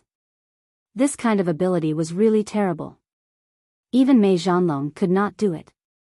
Of course, Qin Haodong did not kill Gong Tingfei with his eyes. After reaching the 9th level of the Supreme Power Realm, his genuine qi could be released within a range of about 10 meters. Just now, he used his qi to control Gong Tingfei's heartbeat, thus causing Gong Tingfei's heart to beat too fast and die. Gong Tianmiao turned around, looked at Qin Haodong and shouted, "Did you kill my son?" Qin Haodong said, "He wanted to die." Gong Tianmiao's eyes were red and he shouted, "Bastard, how dare you kill my son? Now we are in a legal society. I want you to go to jail. I want you to pay with your life." Qin Haodong said indifferently, "You're right. Now we are in a legal society. The police need evidence. Just now, everyone saw that I was so far away from your son and I didn't even move a finger. I'm afraid the police won't believe me if you say that I killed him." Gong Tianmiao's expression froze. At this moment, he realized how terrible the young man in front of him was.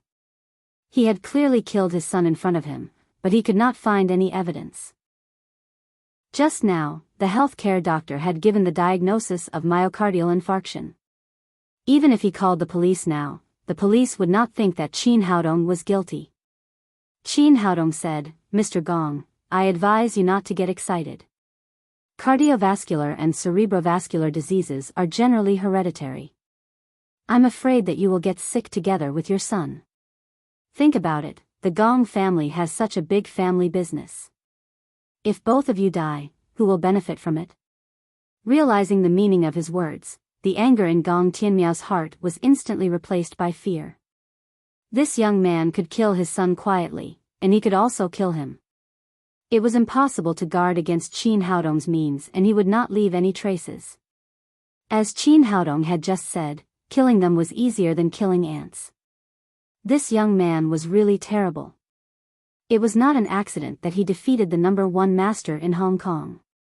His ability to kill people with his eyes was definitely 100 times better than Mei Zhanlong's. After thinking about this, the more he thought about it, the more frightened he became. He was afraid that Qin Haodong would look at him again, so he quickly bowed and hid under the table. He was trembling all over and did not even have the courage to show his face again.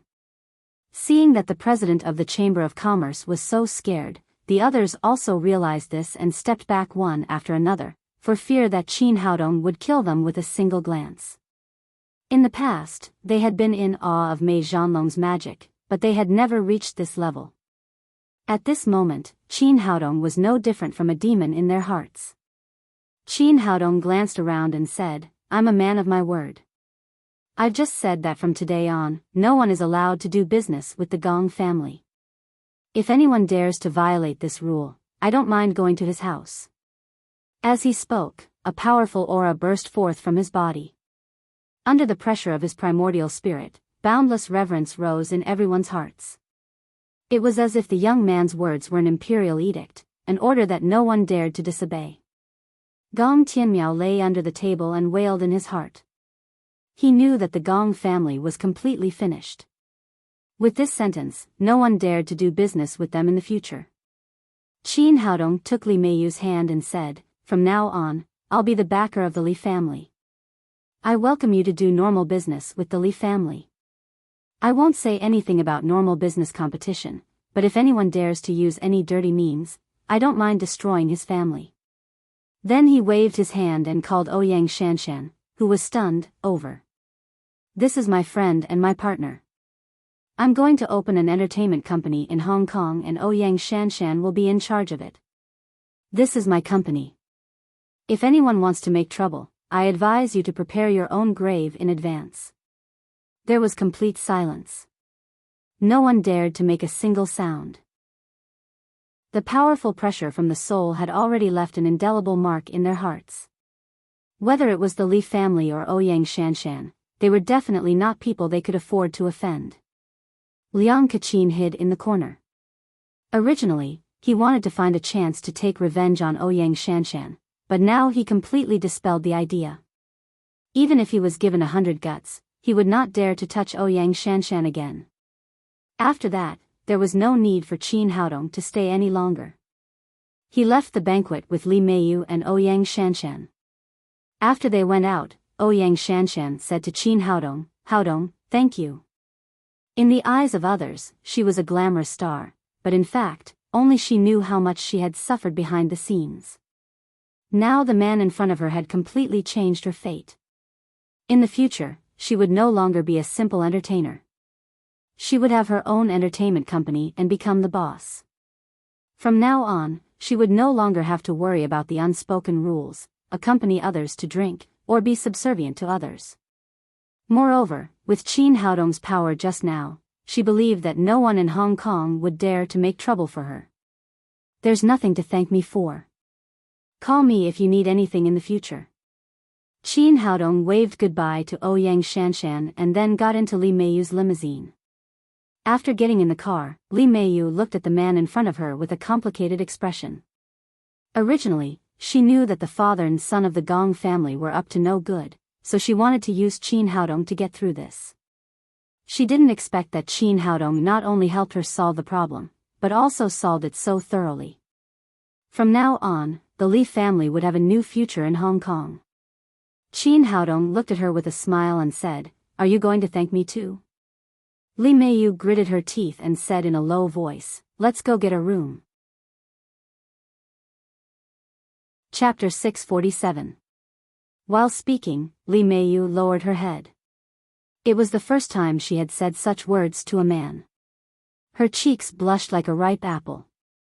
Qin Haodong reached out to hold her cheek, kissed her gently on the forehead, and said, "Why are you doing this? Let's talk about it when you make a decision." Li Meiyu did not speak. She knew the distance between them. Even if she really let go and could accept his girlfriends, so what? Qin Haodong was not an ordinary person. He could not stay in Hong Kong forever because of her. Now she was shouldering the responsibility of the Holy Family, so she could not stay with Qin Haodong all the time. All the things in Hong Kong had been settled. The next day, Qin Haodong, Nailan Wushuang, and Feng Wu got on the plane back to Huaxia. After getting off the plane, Qin Haodong asked Nailan Wushuang and Feng Wu to go home first, and he went to Lin's jewelry alone. In the blink of an eye, he had been away from Shanghai for 10 days, and his heart was full of missing Lin Momo. He did not call Lin Momo, but came here quietly. It was the noon break time, and there were not many people walking in the whole office building. He came to the door of the president's office, gently opened the door, and quietly walked in. Lin Momo did not rest. She stood in front of the file cabinet, looking for something.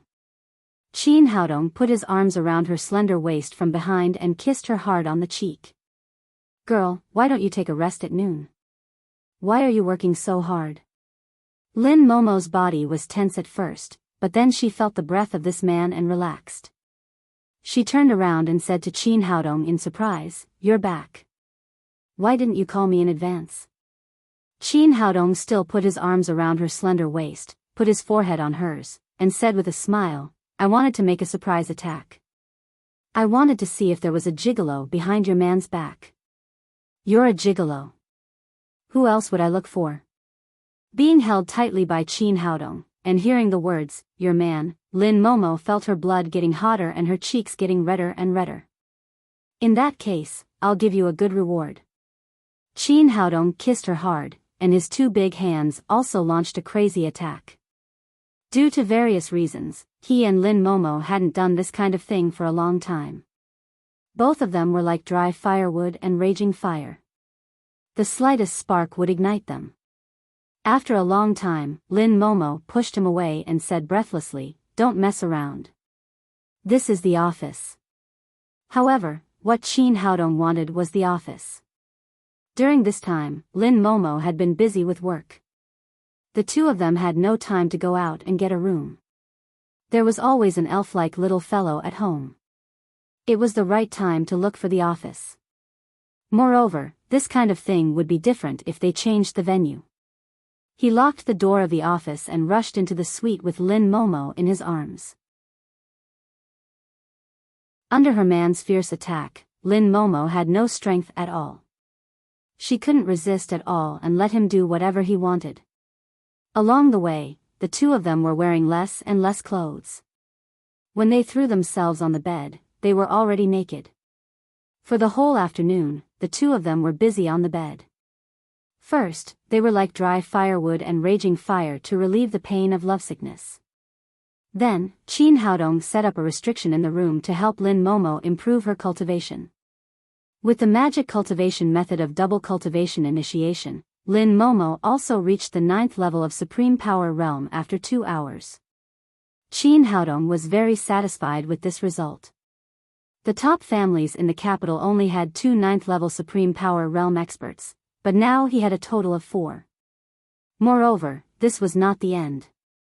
There would be more and more.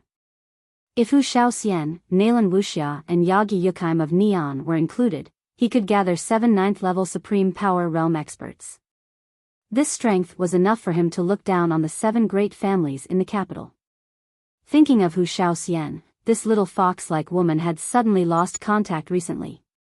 He couldn't get through to her on the phone, and he didn't know where she had gone. When it was almost time to get off work, the door of Lin Momo's president's office opened and Qin Haodong came out. Lin Momo didn't leave with him. She had delayed her work for the whole afternoon. There were a lot of things that had to be dealt with today, so she had to hurry back. After leaving Lin's jewelry, Qin Haodong thought about it and took a taxi to the Shanghai Medical College. Some time ago, he was in a hurry to go to Hong Kong. Although Lin Momo had already helped him to drop out of school, Ji Fubao and the others still didn't know what was going on. After all, they were brothers, so it was better to say hello. When he arrived at the Shanghai Medical College, he got out of the car and strolled to the classroom. When the bell rang, Ji Fubao and the others rushed out of the classroom. When they saw Qin Haodong, they were slightly stunned and then rushed to him. Ji Fubao held Qin Haodong in his arms and kissed him on the cheek with his thick lips. "Boss, where have you been these days? Why didn't you say hello? I thought you were captured and sold to Thailand to do a special job." Qin Haodong pushed him away and wiped the saliva on his cheek. "Damn fatty, stay away from me. If you want to be gay, go find Tian Buguang." Tian Buguang pulled Qin Haodong's arm and cried, "Yes, boss, where have you been these days? After you left, several campus belles in our class also disappeared. Did you elope with them?" There were 4 people in their dormitory, and only Dai Hongbing behaved normally. He stood next to them with a silly smile. Qin Haodong said, "You haven't eaten yet, right?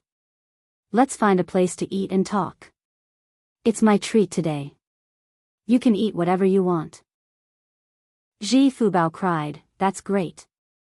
I can't eat well without you at home these days. I'll have a good meal today." They entered a hotel at the school gate, ordered a table of wine and dishes, and began to eat and drink. After 2 glasses of wine, Ji Fubao asked, "Boss, where have you been these days?" Qin Haodong said, "I went to Hong Kong." Tian Buguang looked at him and asked, "Boss, why did the 3 campus belles in our class leave as soon as you left? Did you really elope with them?" At this point, Qin Haodong didn't want to hide it from them. He briefly told them about his situation with Nalan Wuxuang and Qi Wan. He also said that Li Meiyu had returned to Hong Kong and the girls would never come back. After listening to him, Tian Buguang said with a surprised face, "Boss, you are so inhumane. It turns out that all the campus belles in our class have been abducted by you." Ji Fubao said, "Fortunately, you left Su Hui with us. But after you left, Su Hui seemed to be in a bad mood in class. She often missed classes and didn't come to class today." When it came to Su Hui, Qin Haodong could only sigh secretly. He knew that the girl was interested in him, but he couldn't drink all of it. Sometimes it was good for both of them to keep a little distance. Tian Buguang continued, "It hasn't been easy for us recently. Since the last exchange with Koryo, we don't know where the first campus belles, Feng Wu, have gone. Only the sexy campus belles, Li Jumei, are left in the top 5. Qin Haodong said, "Why do you care so much? It has nothing to do with you whether she's here or not." "Boss, you're wrong." Ji Fubao said righteously, "You don't know the hunger of the hungry. Although we can't find a girlfriend like the campus belles, it's good to see her. But now, we don't even have a chance to see her. Qin Haodong really didn't know what to say about this topic. He couldn't say that the first campus belles, Feng Wu, was at his home. Dai Hongbing, who had been silent, said, "Okay, it's rare for us four brothers to get together. Let's drink." After that, they chatted while eating. Qin Haodong also explained his situation to everyone and said goodbye. When they heard that the boss would not come to school again, they were all quite sad. In the end, Ji Fubao and Tian Buguang were carried back to the dormitory by Qin Haodong and Dai Hongbing. When they came out of the dormitory, the moon was already high above the willow tree. Qin Haodong was walking forward when suddenly a delicate fragrance came over him. A charming voice said in his ear, "Handsome, do you want to date?" Qin Haodong turned his head and looked. This person was the sexy campus belles, Li Jiumei, whom Tian Buguang had just mentioned. What a coincidence. I didn't expect to meet you here. Li Jiumei giggled and her chest rose and fell dramatically. "Handsome, if I say that I've been looking for you, would you believe it?" Qin Haodong said, "I don't believe it." "Why are you looking for me?" "Of course, I want to do something that adults should do." Li Jiumei said in his ear, "How about it? Do you want to have sex with me?" Qin Haodong was speechless. He really didn't know what this woman wanted to do. Every time they met, she would tease him, but he had a reaction. He said with a wry smile, "Tell me, what do you want to do?" "Nothing. You stood me up on our last date. This time, you have to make up for it," Li Jiumei said as she hugged his arm. Her sexy body was tightly attached to him. She said with a charming smile, "Since you're not used to being too direct, let's go to a movie first and slowly cultivate our relationship." Qin Haodong said, "We're not very familiar with each other, and I have something to do. I really don't have time to go to a movie with you." Li Jiumei rolled her eyes at him and said in a resentful tone, "It's your fault that we're not familiar with each other. If you hadn't stood me up, we might have had a very deep understanding of each other. So you have to accompany me to a movie today, or I'll sue you for molestation." Qin Haodong glanced at her. Although this woman seemed to be open-minded, she was actually still a virgin. She must have other purposes for contacting him like this. Out of curiosity, he said, "Well, I'll accompany you to a movie." Chapter 648. Well, let's go. Li Jiumei took Qin Haodong's arm and they walked out of the campus like a couple. Then they took a taxi and went to a cinema in Shanghai. Qin Haodong was about to buy a ticket when Li Jiumei grabbed his arm and cried, "I want to eat popcorn. It's a perfect match for watching a movie." "Wait, I'll buy it for you." Qin Haodong asked Li Jiumei to stand there and he ran to the stall next to him to buy a large bucket of popcorn. His family was poor in the past and he had never eaten this kind of thing. He grabbed a few popcorn and put it into his mouth. It was sweet and fragrant and tasted really good. "Wait here, I'll buy the tickets."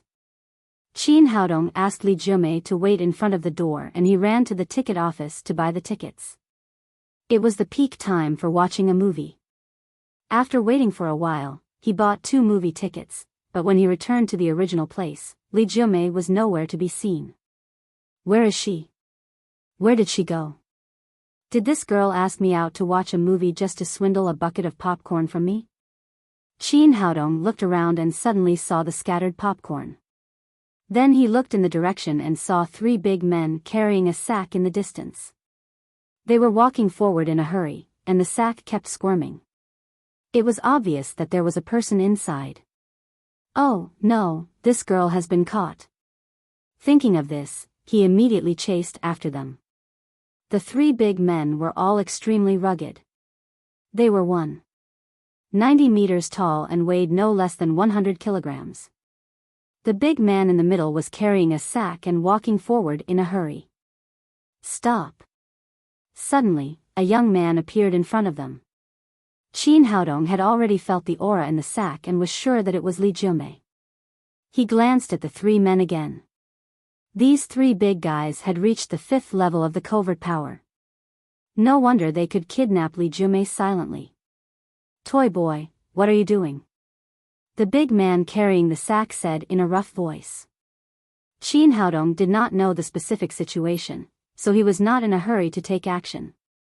He said, "Let her go and then get out of here."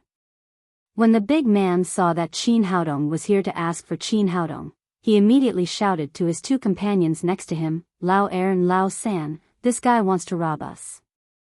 Let's break his bones." The two burly men agreed and stretched out their fan-like hands to grab him. With Qin Haodong's current cultivation, he didn't care about these two people at all. He kicked both of them away. Before the burly man in the middle could react, he grabbed the sack and sent him flying with a kick. Since it was downtown, Qin Haodong didn't want to make too much noise. Before people could react, he had already disappeared with the sack. The three burly men crawled up from the ground, wanting to fight to the death, but they were nowhere to be seen. After finding a quiet place, Qin Haodong opened the sack and let Li Jumei out. He removed the towel stuffed in her mouth and the rope tied around her body. "What do you think? Are you okay?" Qin Haodong asked. "I'm fine. It's just a pity for the bucket of popcorn." Li Jumei stood up and moved her limbs. She found that there was a piece of popcorn hidden in the ravine of her chest. She took it out and put it in her mouth, eating it happily. Qin Haodong was speechless. This girl was really a foodie. She had just been kidnapped, but she still wanted to eat popcorn. Who the hell are they? A strange look flashed across Li Jumei's face, but she soon calmed down and said, "I don't know. Maybe they are kidnappers who like me." Qin Haodong said, "But I feel that these three people don't seem to be malicious to you." "Who knows? Anyway, I don't know them." Li Jumei said, "Since you saved me, I have to thank you. I don't want to watch the movie. I'll treat you to dinner." "Forget it. If there's nothing else, I'll go back." For some reason, Qin Haodong always felt that there was something wrong with what happened today. "No, even if you want to go, you have to send me back first." Li Jumei said pitifully, "What if the three bad guys still follow me after you leave? I'm a weak woman. Won't I suffer a lot?" "Well, I'll send you home first." Qin Haodong and Li Jumei got in a taxi. 10 minutes later, they arrived at a residential area. After getting out of the car, he asked, "Don't you live in the dormitory?" "No, it's not convenient to live alone in the dormitory. Come up with me and have a look at my home. I have something to tell you." Li Jumei did not allow Qin Haodong to refuse. She took him upstairs. This was an apartment building. Although the area was not too large, only about 50 or 60 square meters, the room was very clean, mainly in pink, and the decoration was very warm. Qin Haodong still felt a little strange sharing a room with such a sexy girl. He said, "What's the matter? Hurry up and tell me. I have to go back after that." "What's the hurry? What else can you do in the middle of the night?" Li Jumei said as she poured a glass of water and sent it to him. "Drink a glass of water first. I'm going to take a bath. I was just stuffed into a sack by those three people.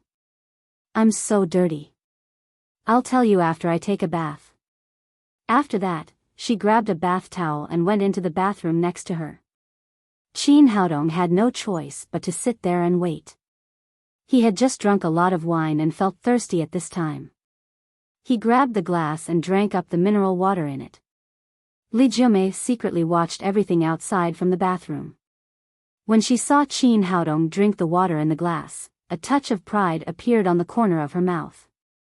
Qin Haodong sat there, took out his mobile phone and fiddled with it for a while. Hearing the sound of water coming from the bathroom, he couldn't help thinking of Li Jumei's hot figure. The graceful curve of her chest couldn't help appearing in his mind. There seemed to be a fire in his body and he felt hotter and hotter. He picked up the water glass and took 2 more glasses of water from the water dispenser and drank it up, but the burning feeling in his body did not subside at all. Just when he felt anxious, Li Jumei came out of the bathroom. She did not wear clothes, but wrapped a bath towel around her key parts. Maybe because her chest was too full, the bath towel was a little tight and seemed to fall off at any time. She raised her hands and tidied up the wet hair behind her head. Now her graceful figure was more vividly displayed in front of Qin Haodong. At this time, Li Jiumei was like a torch, suddenly igniting the dry firewood in Qin Haodong's body. The fire was burning bigger and bigger, and it seemed that it was going to swallow him up. His breathing became heavier and heavier, and his eyes were fixed on the sexy white skin of the woman in front of him, as well as the exaggerated curve. "Do I look good?" Li Jiumei glanced at him charmingly and put her hands on the bath towel on her chest. "Do you want me to open it and let you have a look?" Qin Haodong felt that his throat was also on fire and he couldn't even speak. Suddenly, he remembered something. When he was with Yagi Yukheim, someone had secretly done something to him in the water. This was the feeling. Could it be that there was something wrong with the glass of water that Li Jiumei had just given him? As soon as he thought of this, his brain suddenly stopped and he lost the ability to think. Then his nostrils felt hot, as if there were two hot streams flowing out. In front of him, Li Jiumei really untied the bath towel on her chest and showed all the graceful scenery inside in front of him. Hot air sprayed out of Qin Haodong's nostrils and his eyes were blood red.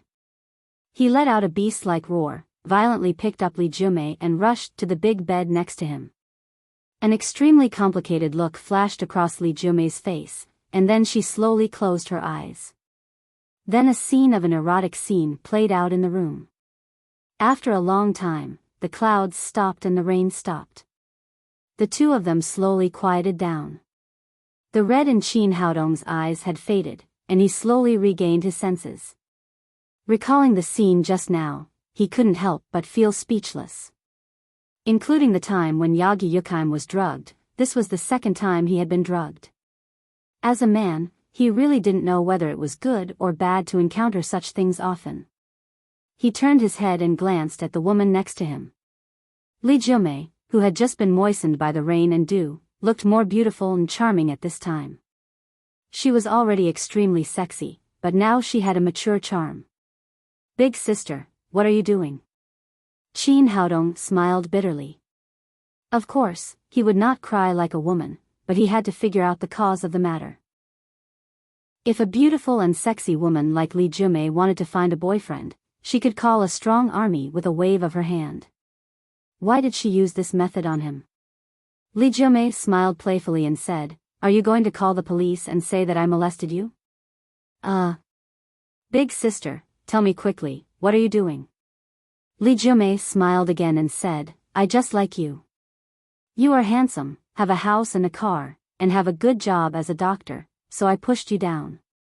Now, I don't have to worry about food and clothing for the rest of my life. I don't have to worry about money anymore." Qin Haodong said, "Are you serious at all? If you don't tell me, I'm leaving." From the bottom of his heart, he was still a very traditional man. Since he had such a relationship with Li Jiumei, he felt that he should take responsibility for this woman. But before that, he first had to figure out what was going on with this woman. What was she going to do? "You're really boring. I'm a little regretful." After making another joke, Li Jiumei stopped smiling and said seriously, "To tell you the truth, I'm from the Hmong village in Shaanxi. I'm a descendant of the Jiuli tribe and I'm a Hmong woman. The 3 people who kidnapped me yesterday were not robbers, but my brother." The more Qin Haodong listened, the more confused he became. He asked, "Your brother?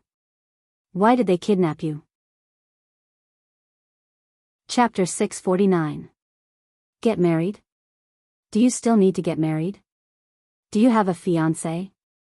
Then why are you doing this to me? Qin Haodong felt more and more confused and threw out a series of questions. Don't worry. It's a long story. Listen to me slowly. Li Jiumei nestled in Qin Haodong's arms, found a comfortable position, and began to talk slowly. I grew up in the Hmong village in Shaanxi. We are the descendants of the Jiuli tribe and we worship Qiyu. Qiyu is a powerful ancient figure, but for some reason, we only inherited some simple cultivation methods, and the goo and poison that the world is familiar with. There is a divine mountain behind our village, where the statue of Chi-Yu is enshrined. Behind the statue is the forbidden area of the Jioli tribe. It is said that it used to be the place where Chi-Yu lived.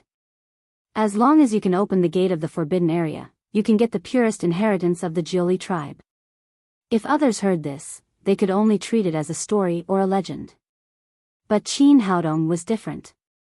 He held the Xianyuan sword in his hand and obtained the inheritance of the Yellow Emperor's cultivation method, the Xianyuan skill.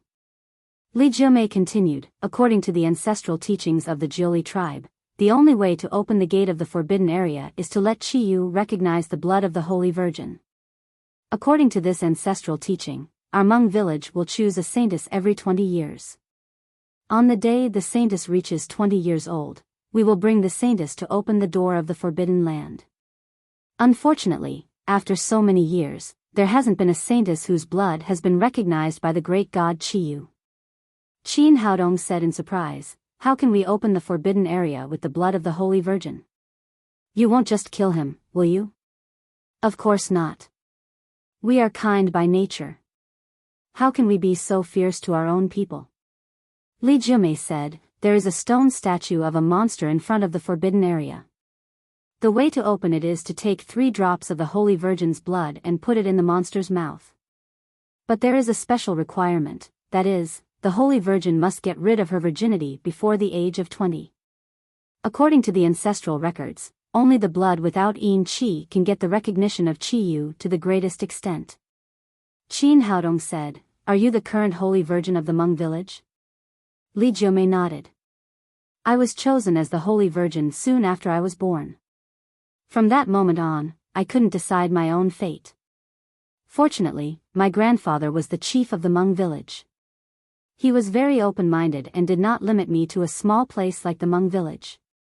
He let me go to university and left Xiangxi. However, Grandpa has a condition. He wants me to find a man when I'm 20, and then open the forbidden area of the Divine Mountain. Although there have been many boys pursuing me, none of them caught my eye, until the day I saw you."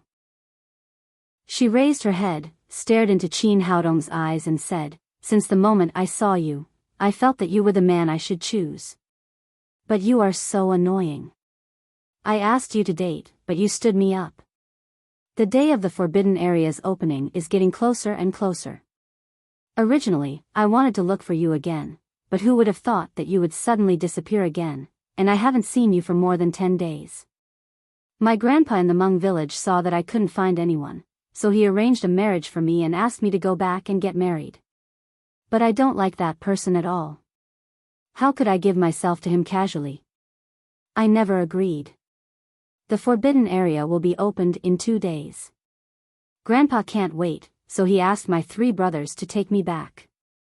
Qin Haodong said with a bitter face, "But isn't it a little too rash for you to choose me like this? I have a few girlfriends. There's nothing rash about it." Li Jiumei said, "My fate has been decided.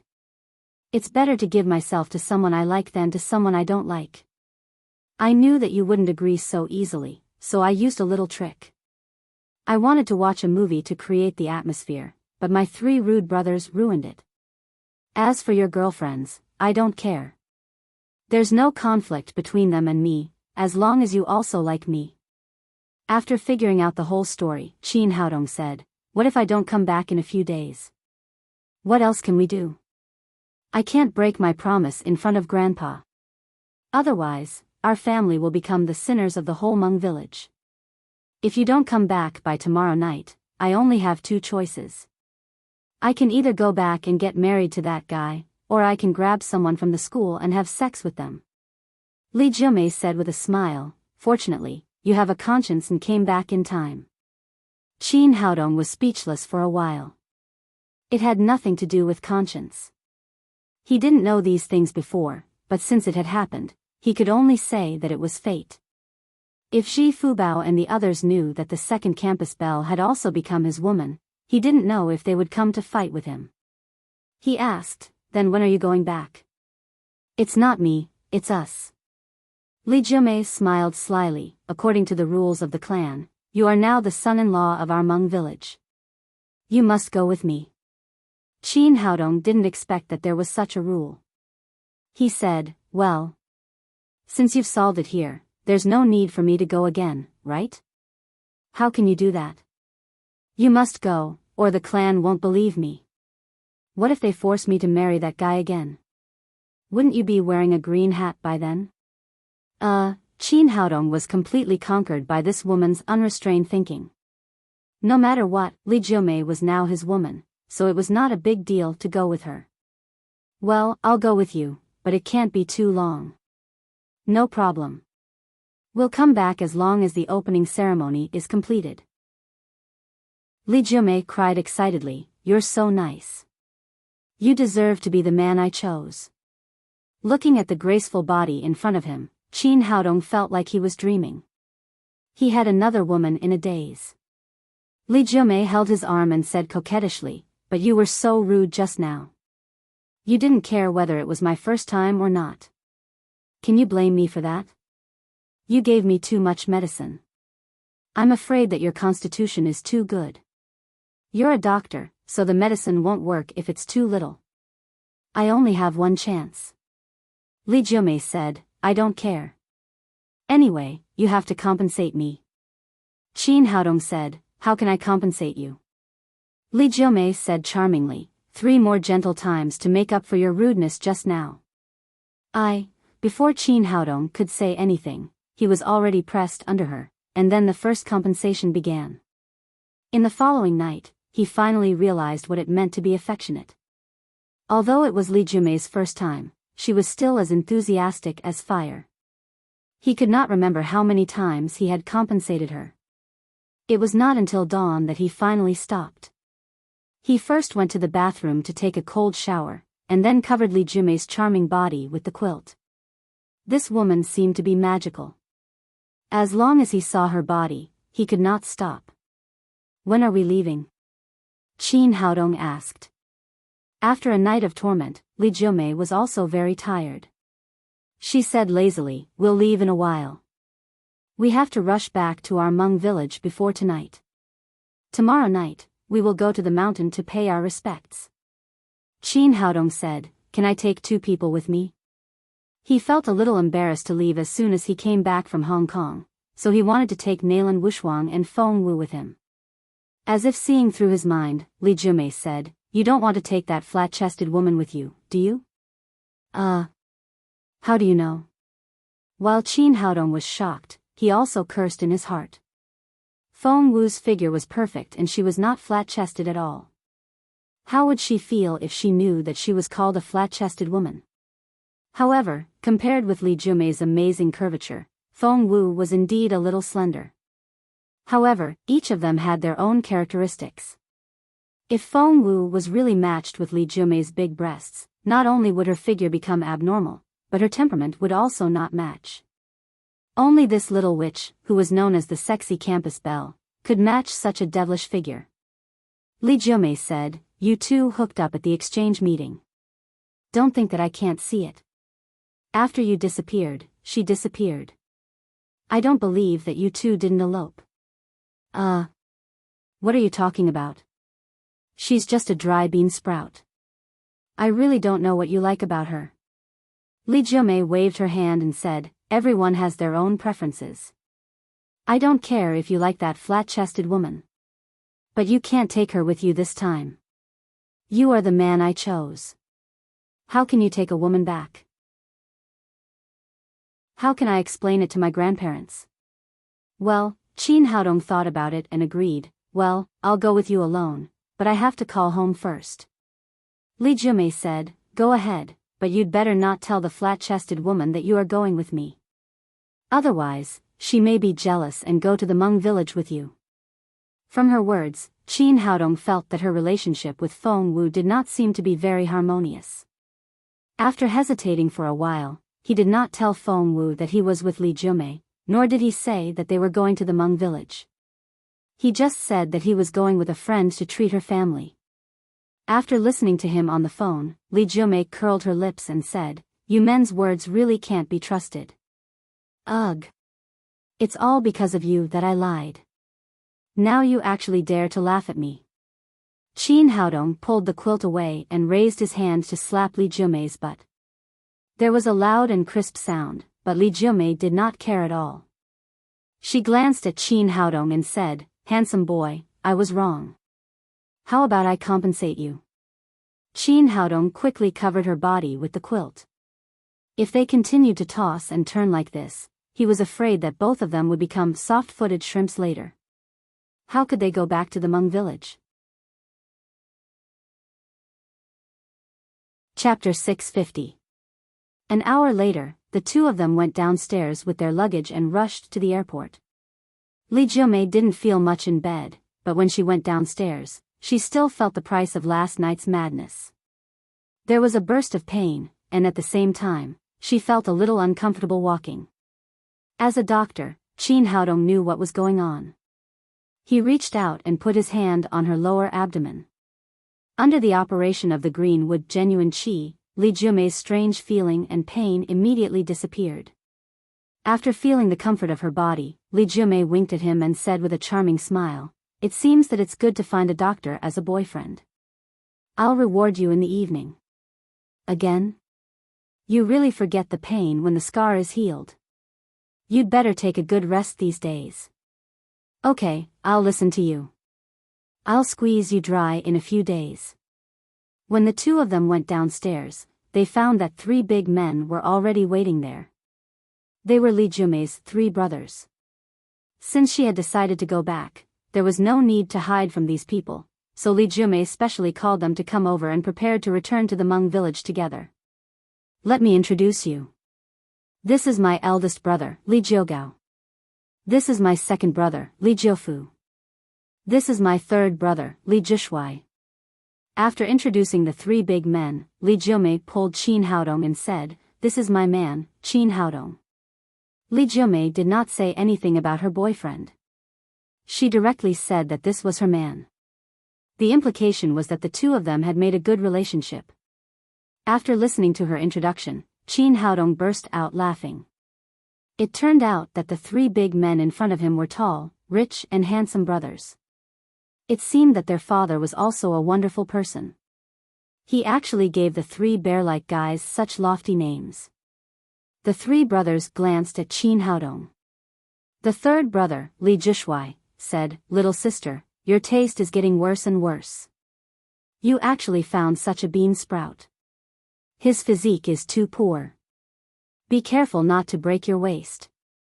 Qin Haodong was speechless. It turned out that the 3 brothers were not only ugly, but also not very smart. How could they talk to their sister like this?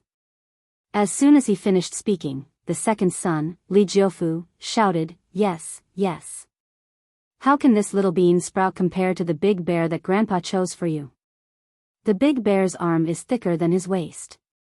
One punch from him can smash his head into his neck." The eldest brother, Li Jiugao, was the burly man who carried the sack last night. He glared at his 2 brothers and shouted, "What are you talking about? Even if it's a bean sprout, it's a bean sprout that my sister loves to eat. Although her body is a little weak, she can cook at home and take care of the kids in the future. Sister, your 2 brothers are right. This bean sprout is really bad.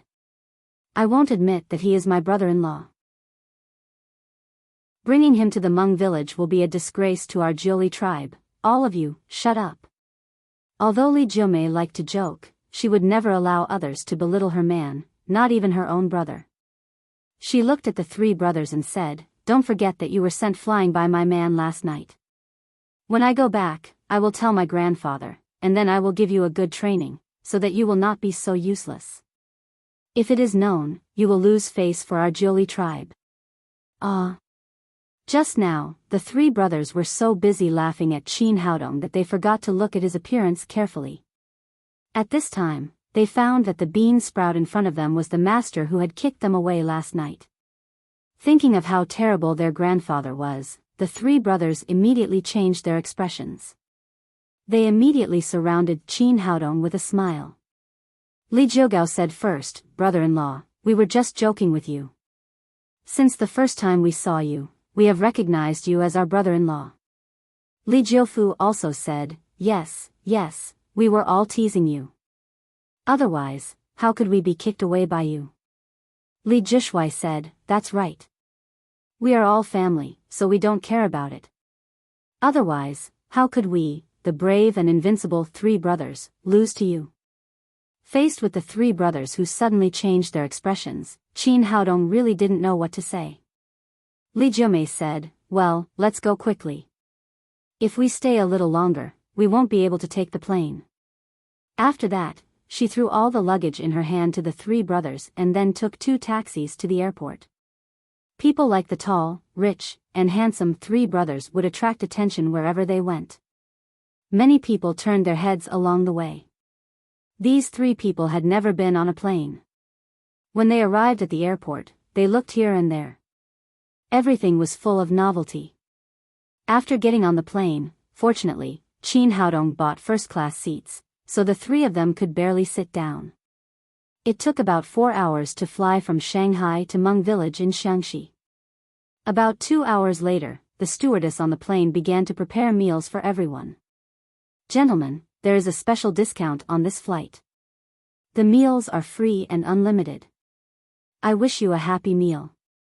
After a tall stewardess finished speaking, she began to give each of them meals.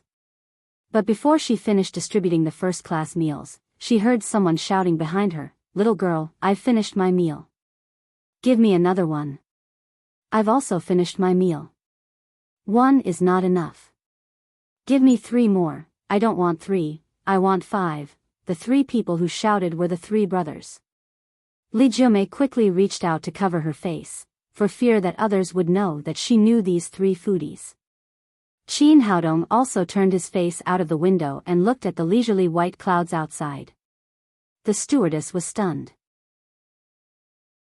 Generally speaking, people who could sit in the first class were successful people who were tired of eating delicacies.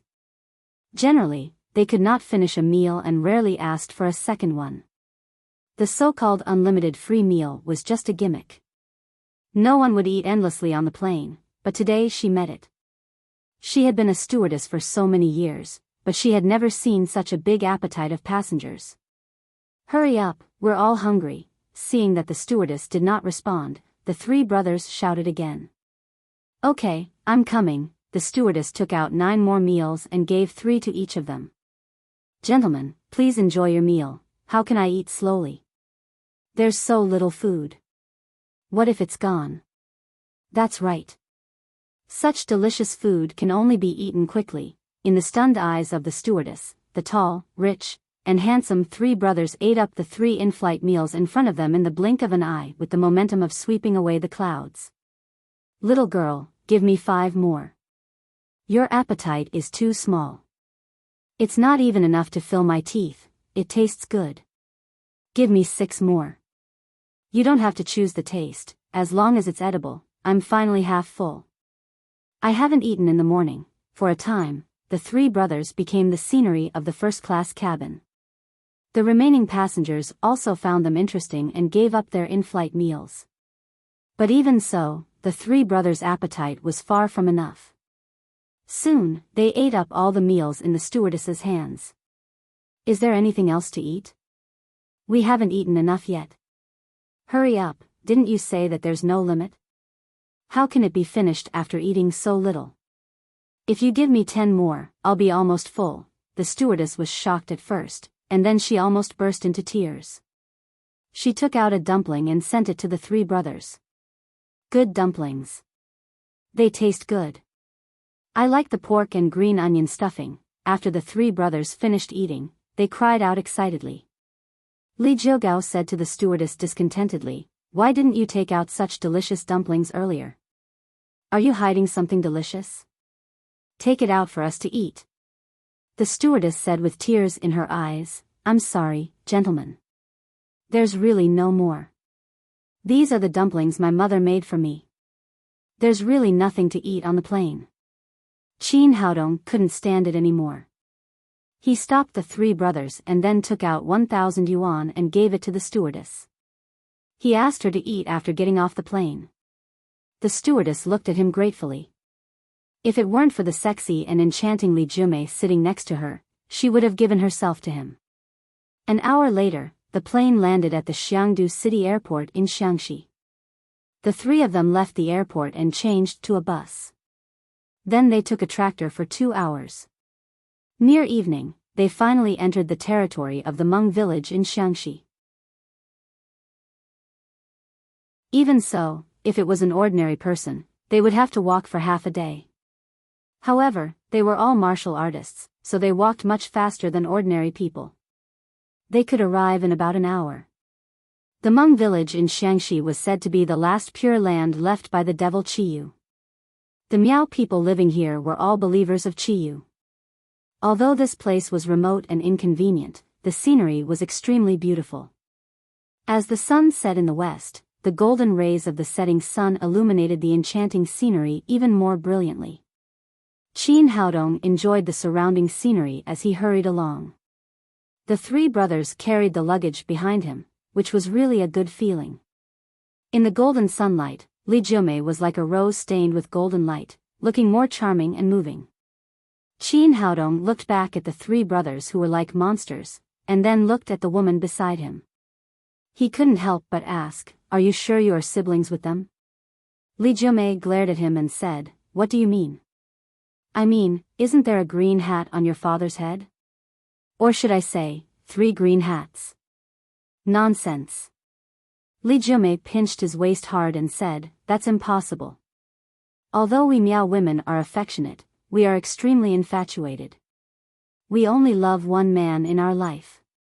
It's impossible for us to have one-night stands like you city people, and we're not as fickle as you." Qin Haodong said embarrassedly, "I don't mean anything else. I just think that the appearance of you brother and sister is too different." Li Jiumei said, "What's so strange about that? I'm more beautiful after my mother, and the three of them are more rugged and strong after my father."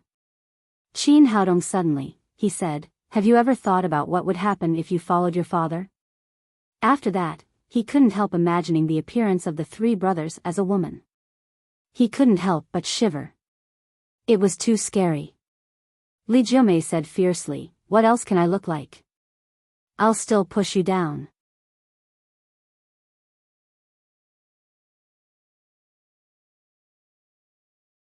Chapter 651. They walked very fast. Just as the sun was about to set, they could already see the smoke of the Hmong village in the distance. Seeing that she had returned to the place where she grew up, Li Jiumei said excitedly, "We're finally home." Qin Haodong said, "Is there any special custom in your village?" Li Jiumei said, "What do you mean?" Qin Haodong said with a smile, "For example, a younger sister as a dowry." "You're dreaming." Li Jiumei glared at him and said, "Even if there is such a custom, I don't have a younger sister. I have 3. Do you want them?" The three brothers vaguely heard Li Jiumei mention them and immediately said in unison, "Sister, if you have any problems, just leave it to us. We can handle it." Qin Haodong quickly turned around and said, "It's okay, it's okay." Li Jiumei said with a smile, "Don't think too much. When we arrive at our village, many people will come to challenge you." "Challenge me? Why? Am I not a guest?" Li Jiumei said, "Because you married the most beautiful woman in our village. Of course, other men are not convinced. According to the rules of our village, they can challenge you." Qin Haodong said, "What if I lose? Can they take you away? Didn't you say that the women of the Miao family will only marry one man in their life?" "Of course I won't snatch it away, but I can't avoid beating you up to vent my anger." Qin Haodong said with a smile, "Oh. Can I break off the engagement?" Li Jiumei turned her head and looked at him and said, "In our village, there is no breaking off the engagement, only widowhood. Forget it. Aren't they just a few challengers? I can handle it." Qin Haodong was talking and laughing when his expression suddenly changed. He raised his hand and pulled Li Jiumei behind him. "What are you doing?" Li Jiumei was shocked by his sudden reaction. At this moment, a hoarse voice sounded beside her, "There's no need to challenge them. You must die now." Another voice shouted, "Little girl, it seems that you are destined to be a widow in this life."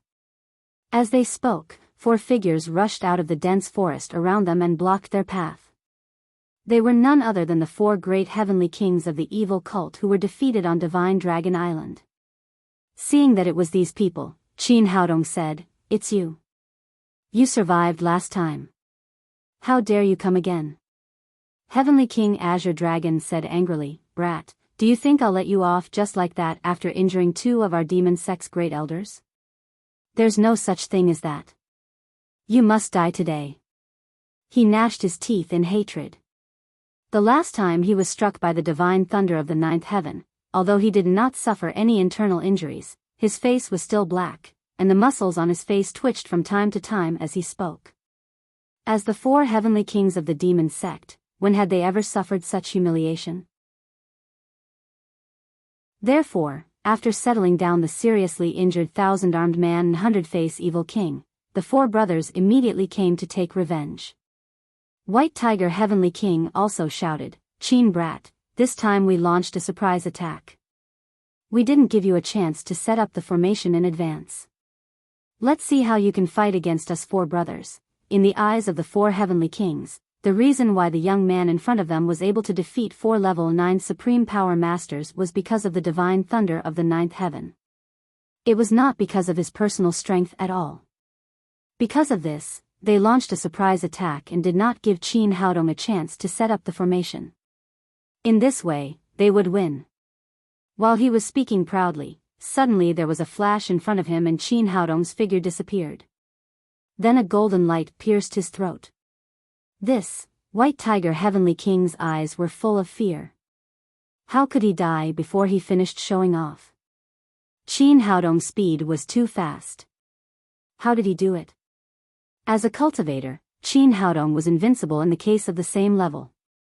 If he faced a level 9 supreme power master, he was 100% sure that he could win. He could even fight against 2. But now he was facing 4 level 9 supreme power masters at the same time. Once they attacked at the same time or set up a joint attack formation, he had no chance of winning at all. Therefore, Qin Haodong took advantage of the opportunity when White Tiger Heavenly King was showing off to make a preemptive strike. He used the stealing divine legs to the extreme and the Xian Yuan sword pierced his throat.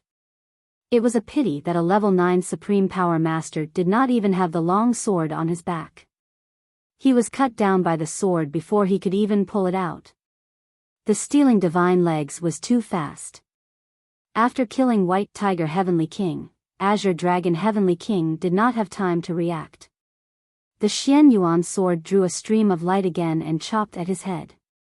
Only then did Azure Dragon Heavenly King realize what had happened. The young man in front of him was not only good at formations, but his skills had also reached a shocking level. In a panic, he quickly raised the long saber in his hand to meet Qin Haodong's attack. But how could his long saber compete with the Xianyuan sword? With a cracking sound, Qin Haodong cut his long saber in half. Then, he chopped the Azure Dragon King in half. In front of the enemy, he did not hesitate at all. After killing 2 level 9 supreme power masters in succession, Vermilion Bird Heavenly King and Black Tortoise Heavenly King finally reacted. The 2 of them roared and waved the long sabers in their hands to attack. After killing 2 opponents unexpectedly, Qin Haodong breathed a sigh of relief. The remaining 2 people were much easier to deal with. The 3 of them fought together, and soon Qin Haodong completely gained the upper hand. With the advantage of his cultivation and the sharpness of the Xian Yuan sword, he suppressed the 2 of them tightly. The more the Vermilion Bird Heavenly King and the Black Tortoise Heavenly King fought, the more frightened they became. They did not expect that this young man's cultivation would be so powerful. If they had known this, they would not have come out to show off. They might have had a chance to win if they had directly surrounded them or launched a surprise attack. At least they would not have suffered such heavy casualties like now. However, it was useless to regret now. They could only try their best to find a way to save the situation. They looked at each other. The 2 of them had worked together for many years and had a good tacit understanding. Vermilion Bird Heavenly King raised his cultivation to the extreme and attacked Qin Haodong with the long saber in his hand like a storm. Black Tortoise Heavenly King suddenly left the battle circle and rushed to Li Jiumei next to him. They had already figured it out. If they did not capture this woman as a hostage, not to mention defeating Qin Haodong, they would even lose their lives. Capturing this woman was the only hope for them to survive. The brother and sister of the Li family were watching the battle. As warriors at the covert power level, they were shocked by the cultivation of these people in front of them. This kind of cultivation was simply like a god's. Masters at the level 9 of Supreme Power realm only existed in legends. They had not even had the chance to meet them before, so they did not know what the cultivation of these people in front of them was. They only knew that they were much more powerful than them. Seeing that Black Tortoise Heavenly King was rushing over, the three brothers rushed up with a roar and protected Li Jiumei in front of her. However, Black Tortoise Heavenly King did not care about their cultivation. He gently waved his hand and the fierce palm wind sent the three brothers flying more than 10 meters away, breaking countless trees. Li Jiumei had already seen through this guy's mind. She did not want to be a burden to Qin Haodong, so she turned around and wanted to run away. But the powerful momentum emitted by the 9th level Supreme Power Master was so terrible that she could not move even if she wanted to. Seeing that the big hand covered with black hair was getting closer and closer and was about to grab her neck, suddenly a golden light flashed and the Xian Yuan sword directly penetrated the back of Black Tortoise Heavenly King's head. Poor Black Tortoise Heavenly King, he died with a grievance. He had thought that the Xian Yuan sword was a magic weapon, but he did not know that it was a flying sword. Qin Haodong took back the Xian Yuan sword and looked at the Vermilion Bird Heavenly King in front of him sarcastically.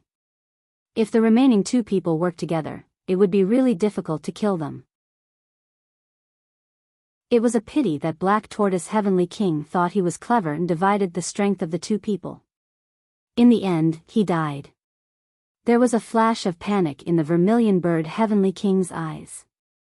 He knew that he was no match for this young man in any case.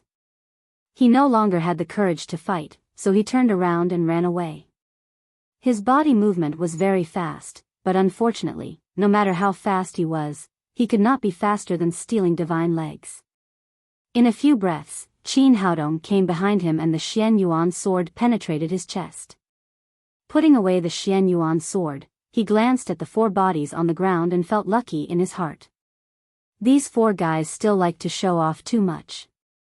They did not learn their lesson after being struck by lightning. If they had killed him or directly taken Li Jiumei as a hostage, it would have been a big problem. Brother-in-law, you are really amazing, brother-in-law, you are even more powerful than us three brothers. Why don't we accept you as our master? Yes, we brothers have to suffer a little. How about we accept you as our master and teach us martial arts? Although the three brothers were not very smart, they also saw Qin Haodong's power. Just now, they were beaten like dogs by Black Tortoise Heavenly King, and Black Tortoise Heavenly King was beaten like a dog by Qin Haodong. This meant that there was a gap between them and Black Tortoise Heavenly King. Qin Haodong did not dare to accept the three brothers as his disciples. Otherwise, he would be driven to death by them sooner or later. Brothers, you are so wise and powerful. I dare not be your teacher. The three brothers still wanted to say something, but they were pushed aside by Li Jiumei. She said to Qin Haodong, "Who are these four people just now? Why did they attack you?" "Nothing, they are old enemies." Qin Haodong did not want her to get too involved, so he did not say much. Li Jiumei was smart and did not ask any more questions. The three brothers threw the bodies of several people at the bottom of the cliff and then continued in the direction of the Hmong village. After this battle, it was already dark when they returned to the Hmong village. At night in the Hmong village of Xiangxi, there were big red lanterns hanging at the door of every household, which looked very festive. "Is there any happy event?" Qin Haodong asked in surprise. "Tomorrow is the day we open the Forbidden Area, which is the biggest happy event in our Hmong village. Generally, the day before the Forbidden Area is opened is the wedding day of the Holy Virgin, so it is naturally the most lively day in the Hmong village." While talking, they walked into the Hmong village. But what was strange was that the red lanterns were hanging, but the stone-paved street was extremely quiet. They did not see anyone along the way.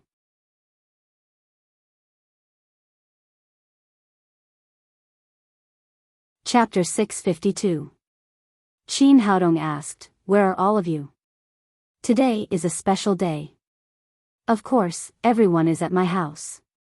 After Li Jumei finished speaking, they turned a corner and saw a tall main building in front of them. There was a sea of people in front of the main building. It was very lively. Sure enough, all the people of the Hmong village had gathered here. "Folks, we brought my sister back," Li Jiugao shouted excitedly. His loud voice caused the entire village to tremble. Hearing his shout, everyone looked over. They saw Li Jumei walking in front of them and Qin Haodong next to her. "The Holy Virgin is back. The Holy Virgin is back. She seems to be more beautiful than before. Who is the man next to the Holy Virgin? Is he the man chosen by the Holy Virgin? Didn't the chief say that he wanted Bear to be the man of the Holy Virgin? Why is there a bean sprout here all of a sudden?" Qin Haodong strode over and felt that countless eyes were focused on him. But he was also mentally prepared in advance. As the man of Li Jumei, he would definitely become the focus of the whole Hmong village today. In the middle of the crowd was a sturdy old man. He was dressed in plain clothes and held a black walking stick in his hand. He looked to be in his 70s or 80s, but his eyes were very bright, as if he could see through a person's heart.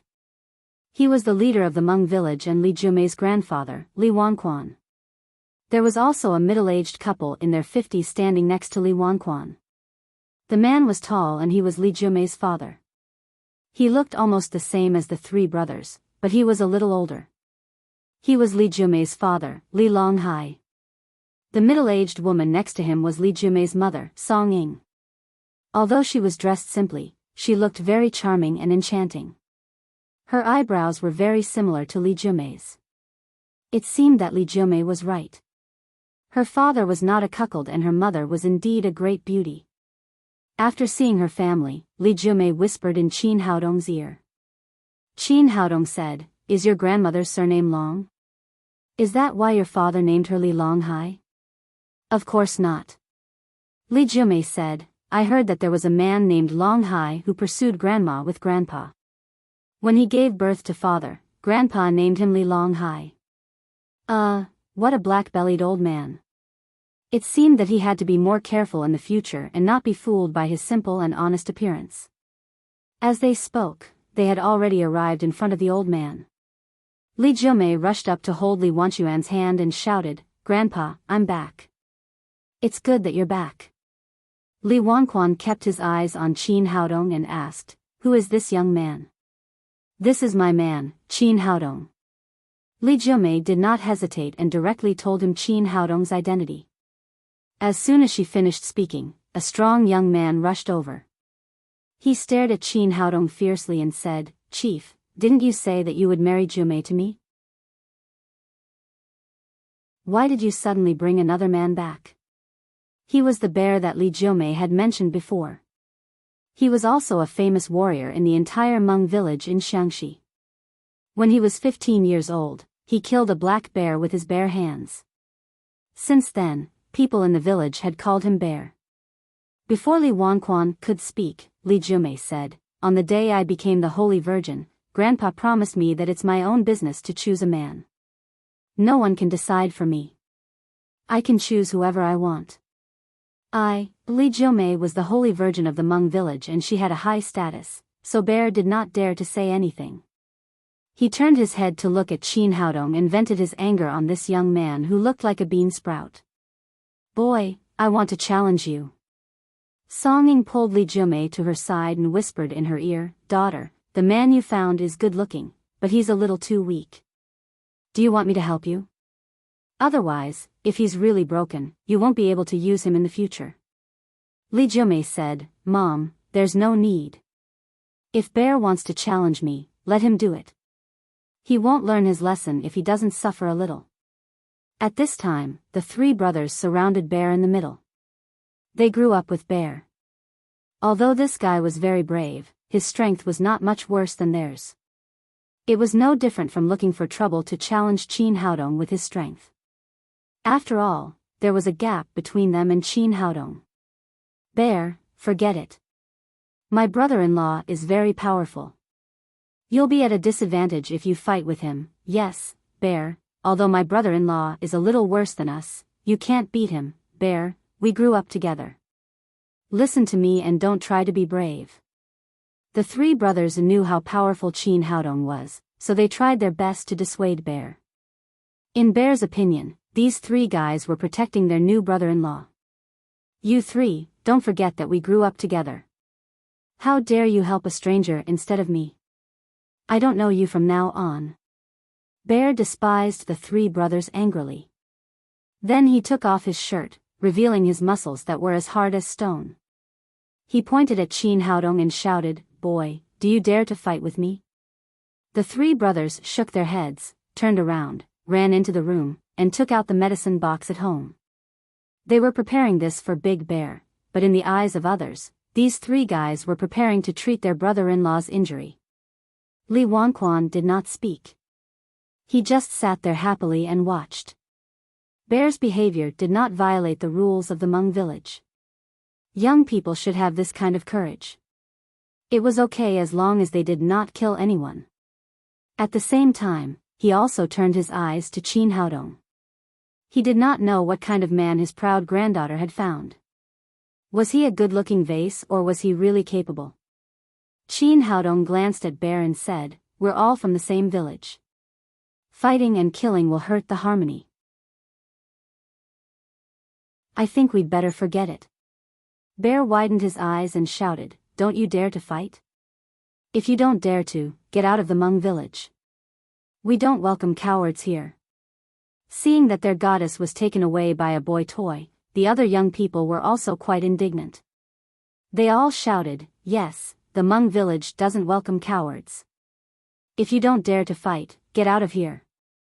Seeing that he could not refuse, Qin Haodong turned to Li Jumei and said, "Then I'll start."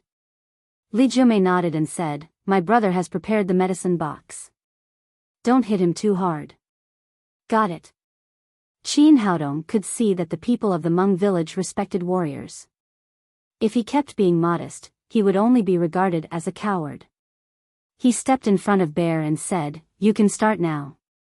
You're a guest. I'll let you make 3 moves first." Bear raised his hand and pounded his solid chest. He roared wildly, "Come on, hit me." The three brothers all covered their eyes and did not dare to look directly at him. Li Zhishui pulled over another iron basin. Li Jiugao asked, "Third brother, what are you doing?" Li Zhishui said, "This guy will definitely vomit blood later. Catch him with a basin, otherwise it will be too wasteful." Seeing that the bear insisted on fighting with him, Qin Haodong shook his head and poked him in the chest with a finger. In the eyes of others, his finger was just like a child's joke. It was light and did not have much strength at all. Just when the onlookers were about to laugh at him, they suddenly saw Bear's body fly more than 10 meters away as if he had been shot by a cannonball.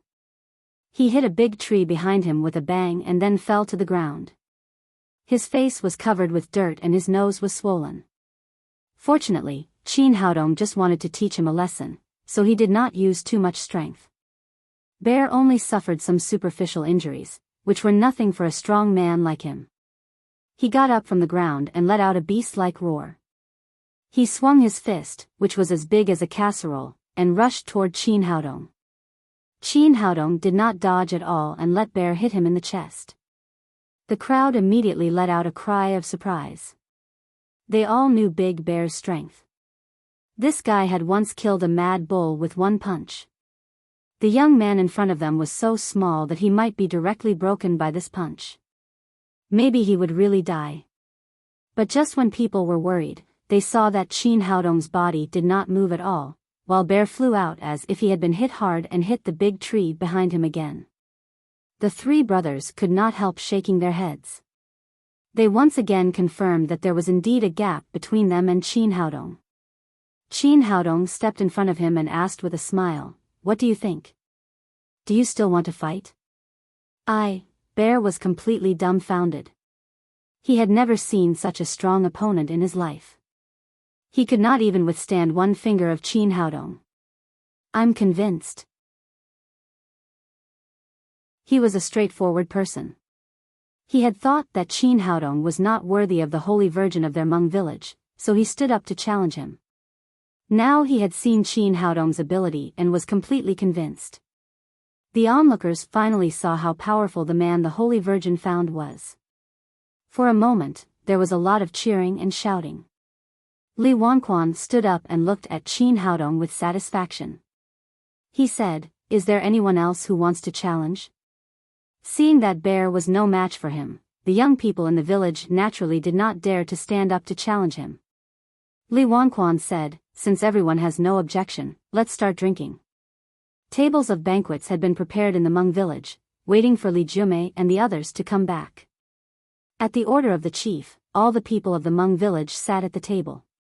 Li Jiumei took Qin Haodong and her family to sit at the same table. The dishes on the table were very sumptuous, all of which were delicious in the mountains. Qin Haodong was indeed a little hungry after a day's journey. But before he picked up his chopsticks, Bear came over with a wine jar. "Warrior, have a taste of the special wine of our Hmong village. Let's get drunk today." The guy's meaning was obvious.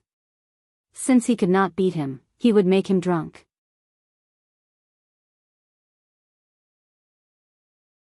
Chapter 653. Li Jiumei naturally knew what he was thinking. She did not know how much Qin Haodong could drink, so she said worriedly, "Haodong, the wine in our village has a strong after-effect. Don't drink so much if you can't handle it." The three brothers seemed to have finally found the shortcomings of their brother-in-law. Li Jiugao hurriedly cried, "No, no, today is a big day. All men should drink. Not only should we drink, but we should also drink to our heart's content." "That's right. Let's drink to our heart's content today," Qin Haodong said as he pulled a jar of wine next to him. He directly removed the seal, picked it up and poured it into his mouth like a whale sucking water. In the blink of an eye, he finished the 5 liters of wine in front of many astonished eyes. With a 100% would attribute physique, this wine was no different from water to him. "Good. No wonder you're the man chosen by the Holy Virgin. He's a good drinker. He's a good man." The people of the Hmong village were simple and honest. They respected capable people and those who could drink well. Qin Haodong's performance had completely won the approval of everyone present. After drinking up the wine, he directly turned the jar over and said to Bear, "Brother, I'll drink first." "Now it's your turn." Bear came over with the jar of wine. Originally, he wanted to pour wine for everyone, but he did not expect that Qin Haodong would drink it himself. He had never seen or heard of such a drinking capacity. He was a forthright person. Since Qin Haodong had drunk up a jar of wine, he naturally did not show weakness. He directly picked up the jar and drank. However, the pure grain wine brewed by the Hmong stockade village tasted good, but the after-effect was too great. Before he could finish the jar of wine, he fell to the ground with a plop, completely drunk and unconscious. Li Jiugao waved his hand and someone immediately came to carry Bear back. He looked at Qin Haodong and was more and more satisfied with his grandson-in-law. After drinking Big Bear down, Qin Haodong opened another jar of wine, picked it up and said to the 3 brothers, "Brothers just said that we must drink to our heart's content and have a good time. I'll drink this jar of wine first to show my respect." After saying that, he drank the entire jar of wine. The eyes of the 3 brothers almost popped out of their sockets. If they hadn't seen the wine that Qin Haodong had just opened, they would have thought that the jar was filled with water instead of wine. Although they were good drinkers, each of them could only drink 1 or 2 liters. If they really drank the wine in their hands, the consequences would not be much better than Big Bear. Li Jiugao quickly said, "Brother-in-law, you have a good alcohol tolerance, but we are family, there is no need to drink like this." Li Jiufu quickly put down the wine jar in his hand and said with a smile, "Yes, brother-in-law, hurry up and eat." Li Jishui said, "Grandpa taught us to drink less wine and eat more food since we were young. Although we are all men, drinking a little is enough. Seeing that her son was scared, Song Ying said to Qin Haodong, young man, you've been on the road for a day. Eat something. The more she looked at her son-in-law, the more she liked him. At the same time, she was full of curiosity. After drinking 2 jars of wine, his face did not turn red and his heart did not beat fast. It was not much different from not drinking at all. How good was his drinking capacity? After seeing Qin Haodong's unrestrained drinking capacity, the other young people in the Hmong village no longer dared to provoke him. The meal was quite peaceful. After the meal, Li Wanquan called Qin Haodong to his room. Young man, sit down. Li Wanquan asked Qin Haodong to sit down and said, Little Qin, what do you do? I am a Chinese medicine practitioner. While speaking, Qin Haodong also looked at the old man opposite him. Li Wanquan's cultivation had reached the 9th level of covert power. It seemed that he had been in this realm for a long time. Li Wanquan asked again, Little Qin, have you practiced martial arts? A few days. Li Wanquan asked, have you reached the level of supreme power? Qin Haodong nodded. In line with the principle of keeping a low profile, he did not say that he was a level 9 supreme power master. Li Wanquan did not continue this topic. He said, did Jumei tell you about the opening of the forbidden area tomorrow? Qin Haodong said, yes, she told me. Then you have to be prepared. You and Jumei are the hope of our entire Hmong village. The descendants of our Jiuli tribe have been waiting for thousands of years, but we still haven't been able to open the forbidden area. Oh. Okay. Qin Haodong answered vaguely. Suddenly, he realized something and said, Grandpa, isn't it Jumei's business to open the forbidden area? What does it have to do with me? Why do I need to prepare for it? Li Wanquan was slightly stunned. Didn't Jumei tell you? Qin Haodong immediately felt that something was wrong. He said, no, she just said that her blood is needed to open the forbidden area. She didn't say that it has anything to do with me. It seems that she didn't tell you the whole truth. Let me tell you. Li Wanquan said, to open the forbidden area, the blood of the Holy Virgin alone is not enough. We also need the blood of the Divine Son. Divine Son? Who is the Divine Son? Qin Haodong asked in surprise. Of course it's you.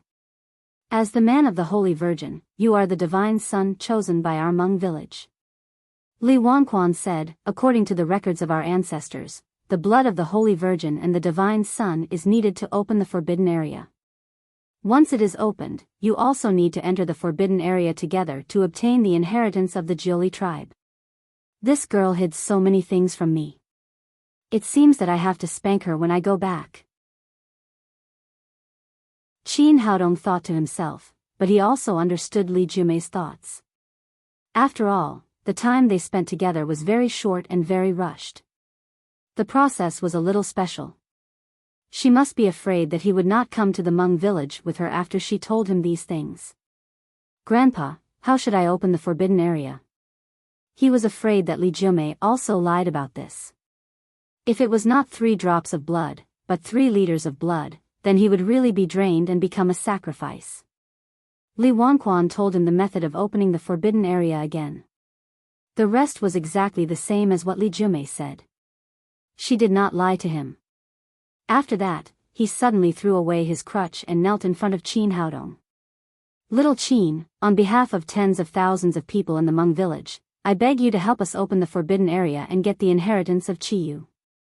Qin Haodong was shocked and quickly reached out to help the old man up. What do you mean, Mr. Li? Let's talk about it. Li Wanquan said excitedly, our Jiuli tribe is the descendant of Qiyu, but the inheritance of Qiyu is locked in the forbidden area. For thousands of years, we have tried countless times according to the method of inheritance, but in the end, we can't open the forbidden area and get the inheritance of the great god, which leads to the decline of our Jiuli tribe. In terms of cultivation, we only have some scattered cultivation methods. At most, we can cultivate to the 9th level of covert power. Because of the lack of cultivation methods, we can't make any further progress. Now, what we can barely use is the voodoo and some methods of using poison. But these are just a drop in the ocean among Chio's supernatural abilities. It's far from enough. If we want to revitalize our Jiuli tribe, we can only open the forbidden area and get the inheritance. I know you don't belong to our Jiuli tribe and Jiumei must have used some dirty tricks on you. But as the patriarch of the Jiuli tribe, I beg you to help us open the forbidden area and help us this time. In the future, you will be a great benefactor of our Jiuli tribe. Old man, don't worry. I will definitely help you if I can. Qin Haodong was a very responsible man. Since he had become Li Jiumei's lover, he was willing to help her tribe. Li Wanquan said gratefully, "Thank you, young man. Thank you so much. But we don't know what the forbidden area looks like and whether it is dangerous or not. For thousands of years, no one has ever entered it. It's nothing. I will definitely bring Jiumei out safely." When Qin Haodong was in the cultivation world, he had visited famous mountains and ancient relics everywhere. With his current cultivation, he did not care too much about danger. He said again, "But I don't quite understand. This is the forbidden area of your Jiuli tribe. Why do you let me, an outsider, go in?" Li Wanquan said, "According to the ancient records of our Jiuli tribe, if we want to open the forbidden area, we must use the blood of the Holy Virgin and the Divine Sun. But there is no too much explanation about the Divine Sun. In the past years, we have been selecting the Divine Sun from our tribe, but for so many years, we have not succeeded once. This time, I will take a risk and let Jiumei enter the outside world. If she is fated to marry, we will choose a Divine Sun from outside. If not, we will continue to select from our tribe. I didn't expect that Jiumei would bring you back. I feel that you are better than any previous Divine Sun. Maybe the opportunity to open the forbidden area has finally come. Grandpa, if possible, I will do my best to help the Jiuli tribe open the forbidden area." Qin Haodong had obtained the Xian Yuan sword, which meant that he had obtained the inheritance of the Yellow Emperor.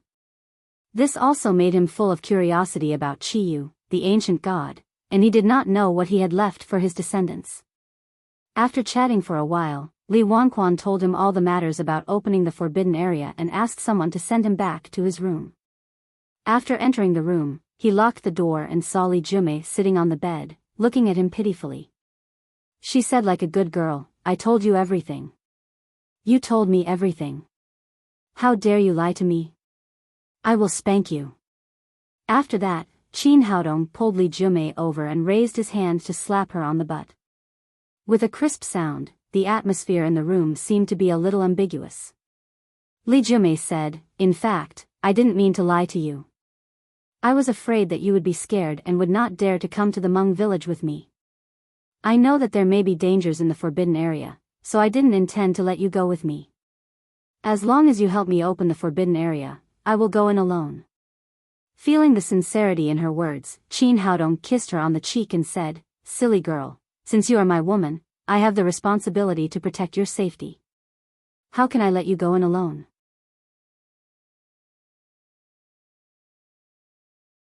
Chapter 654. Looking at the sincere and handsome face in front of her, Li Jiumei knew that she had made the right choice this time. She did not waste those bags of enchantment. "Haodong, I'm so touched by what you said," Li Jiumei said and put her white arms around Qin Haodong's neck. She said coquettishly, "But you just hurt me. Now I need you to compensate me." After a night of torment, the sun was already high in the sky when they got up the next day. The golden sun shrouded the whole village, which looked solemn and sacred. After breakfast, everyone busied themselves with preparing for tonight's sacrificial ceremony. Only Qin Haodong was idle. He went out for a walk and enjoyed the scenery of the Hmong village. The scenery here was beautiful and he enjoyed the original scenery very much. Near dusk, the chief Li Wanquan selected 100 villagers from the Hmong village. Everyone brought all kinds of sacrificial supplies and rushed to the back mountain together. As the Holy Virgin and Divine Son of the Hmong village, Qin Haodong and Li Jiumei were indispensable in this sacrifice. In addition to them, other people of the Leaf family also participated in this sacrifice, including the three brothers. The sacred mountain for the sacrifice was behind the Hmong village. There was an ancient temple on the top of the mountain. The statue of Chi Yu was enshrined in the temple, which was the belief of all the people of the Hmong village in Shaanxi. In front of the temple, Li Wanquan led all the clansmen to carry out the complicated worship. When they finished these rituals, the sun had already set and the whole mountain was slowly swallowed by darkness. The clansmen of the Hmong village lit the torches that they had prepared and then walked to the back mountain of the temple. This was the most crucial place today, the forbidden area of the Chi Yu tribe. There were no walls or guards here, but no one dared to step into it. If anyone dared to step into the forbidden area, they would be burned by fire. The terrain here was also very strange. A flat land of nearly 100 square meters suddenly appeared on the rugged mountain. In the center of the flat land stood a statue of a monster. Qin Haodong took Jumei's hand, and the two of them came to the front of the monster statue. This monster that they had never seen before looked extremely fierce. Although they knew that it was just a stone statue, it gave people a great sense of oppression, as if it could choose to eat people at any time. Li Wanquan led his clansmen to kowtow to the monster, and then said to Qin Haodong and Li Wanquan, "Use your blood to open the forbidden area." After he finished speaking, all the clansmen fixed their eyes on the two of them. At this moment, the divine sun and the saintess were the hope of the entire Jiuli tribe. Li Jumei took out a silver knife that she had prepared a long time ago and cut her and Qin Haodong's index fingers. They each dripped 3 drops of blood into the monster's mouth. Speaking of which, it was strange. Originally, the monster was just a stone statue, but when the blood dripped into its mouth, it slowly seeped into the stone and disappeared in the blink of an eye.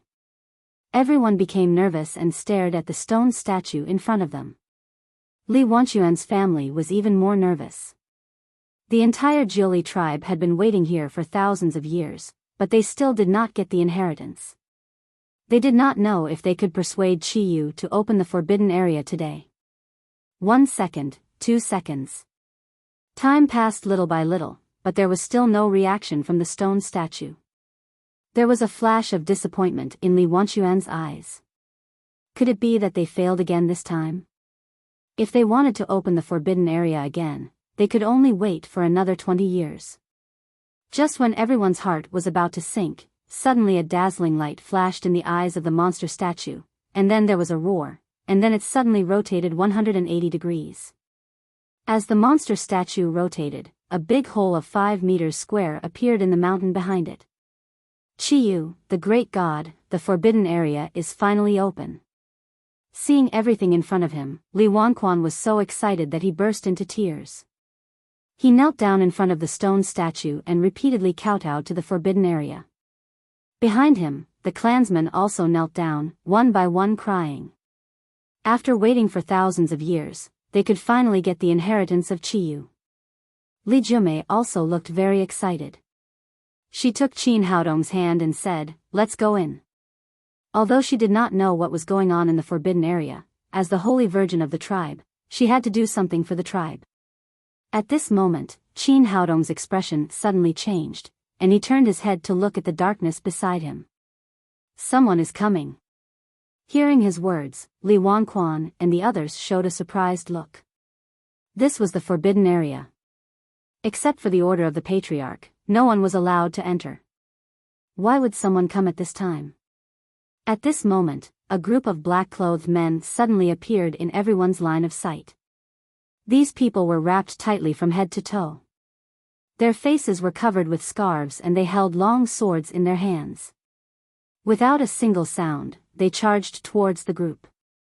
"Oh no, it's an enemy attack. Guard the forbidden area." Li Wanquan immediately realized that these were not people of their tribe, but invading enemies. For the opening of the forbidden area this time, the entire Hmong village had made sufficient preparations, including resisting the invasion of foreign enemies. The 100 selected clansmen were all warriors above the covert power level, and they also carried Hmong on their backs. Swords. After receiving the order from their leader, these people all drew out their swords. The saber slashed towards the black-robed men. Very quickly, the two sides clashed and clashed.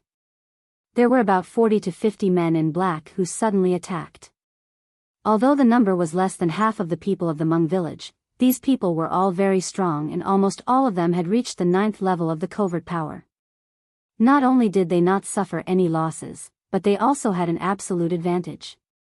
Especially the leader of the men in black, it seemed that his combat strength had reached the supreme power level. The Japanese swords in his hands were extremely fierce. No matter who the Hmong village's swords were, they would be cut into 2 pieces. In such a short time, 3 or 4 clansmen of the Hmong village had been injured by his swords. Li Jumei's face was extremely gloomy and she said angrily, "These are the Japanese. What are they doing in our Hmong village?" Qin Haodong also frowned slightly. Although these people were dressed as ninjas, he could see that they were not ninjas from Neon. At the same time, he felt very strange. These people were obviously very strong and the weakest one was at the level of the covert power. However, his spirit could not perceive their cultivation. He could not even feel the aura and the flow of genuine qi of any warrior. Seeing that his clansmen were injured, Li Wanquan roared and held the Japanese swords in his hands. The swords in his hands were aimed at the leader of the men in black. Although his cultivation had reached the 9th level of the covert power, the opponent's combat strength was at the supreme power level. The Japanese swords in his hands drew a stream of light and chopped at Li Wanquan's head. Feeling the opponent's strength, Li Wanquan tried his best to wave the Japanese swords in his hands. The Japanese swords in his hands were not ordinary. The saber was not an ordinary item. It did not break, but the huge force shook his hands until they were numb, and he almost broke the saber. The Japanese swords fell to the ground. The man in black did not stop. He waved the Japanese swords in his hands and directly stabbed at Li Wanquan's throat. The Japanese swords in Li Wanquan's hands were still in the air. His arms were numb, so he had no time to defend himself. The Japanese swords were about to pierce through his throat. He thought that he was finished. He closed his eyes, but there was no pain in his neck. Instead, he heard a scream. When he opened his eyes, he saw that the man in black's arms had fallen to the ground together with the Japanese swords. His legs had also been cut in 2. He did not know when Qin Haodong was standing beside him. "Keep this man alive."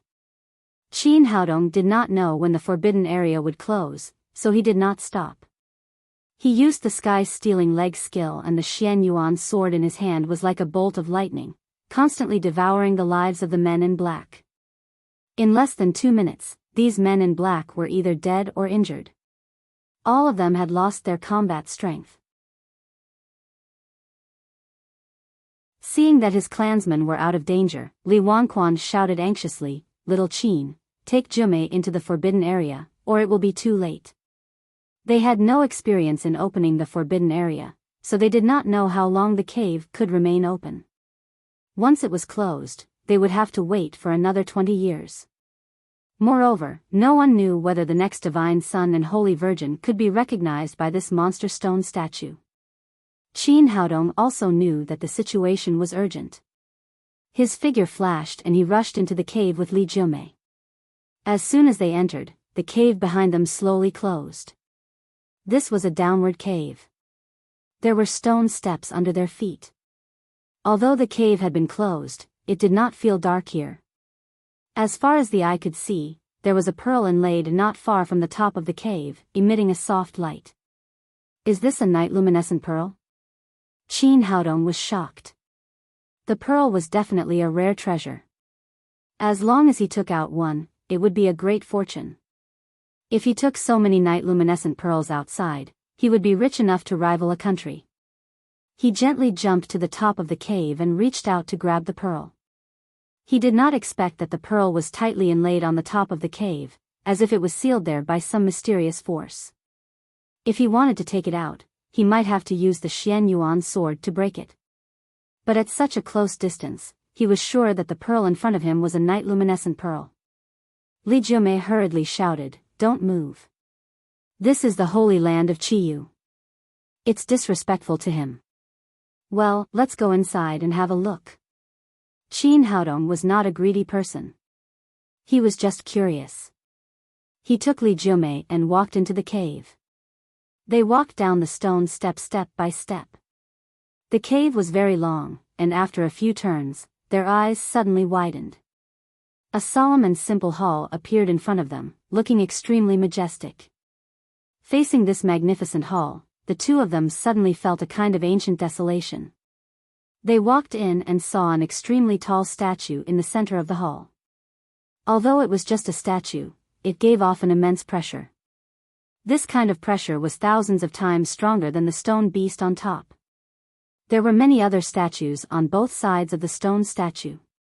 They were in various postures and holding various weapons in their hands. This is Chiyu. After Li Jiumei finished speaking, she knelt on the ground and bowed. At this moment, a tiger's roar rang out as a gigantic white tiger appeared before the two of them.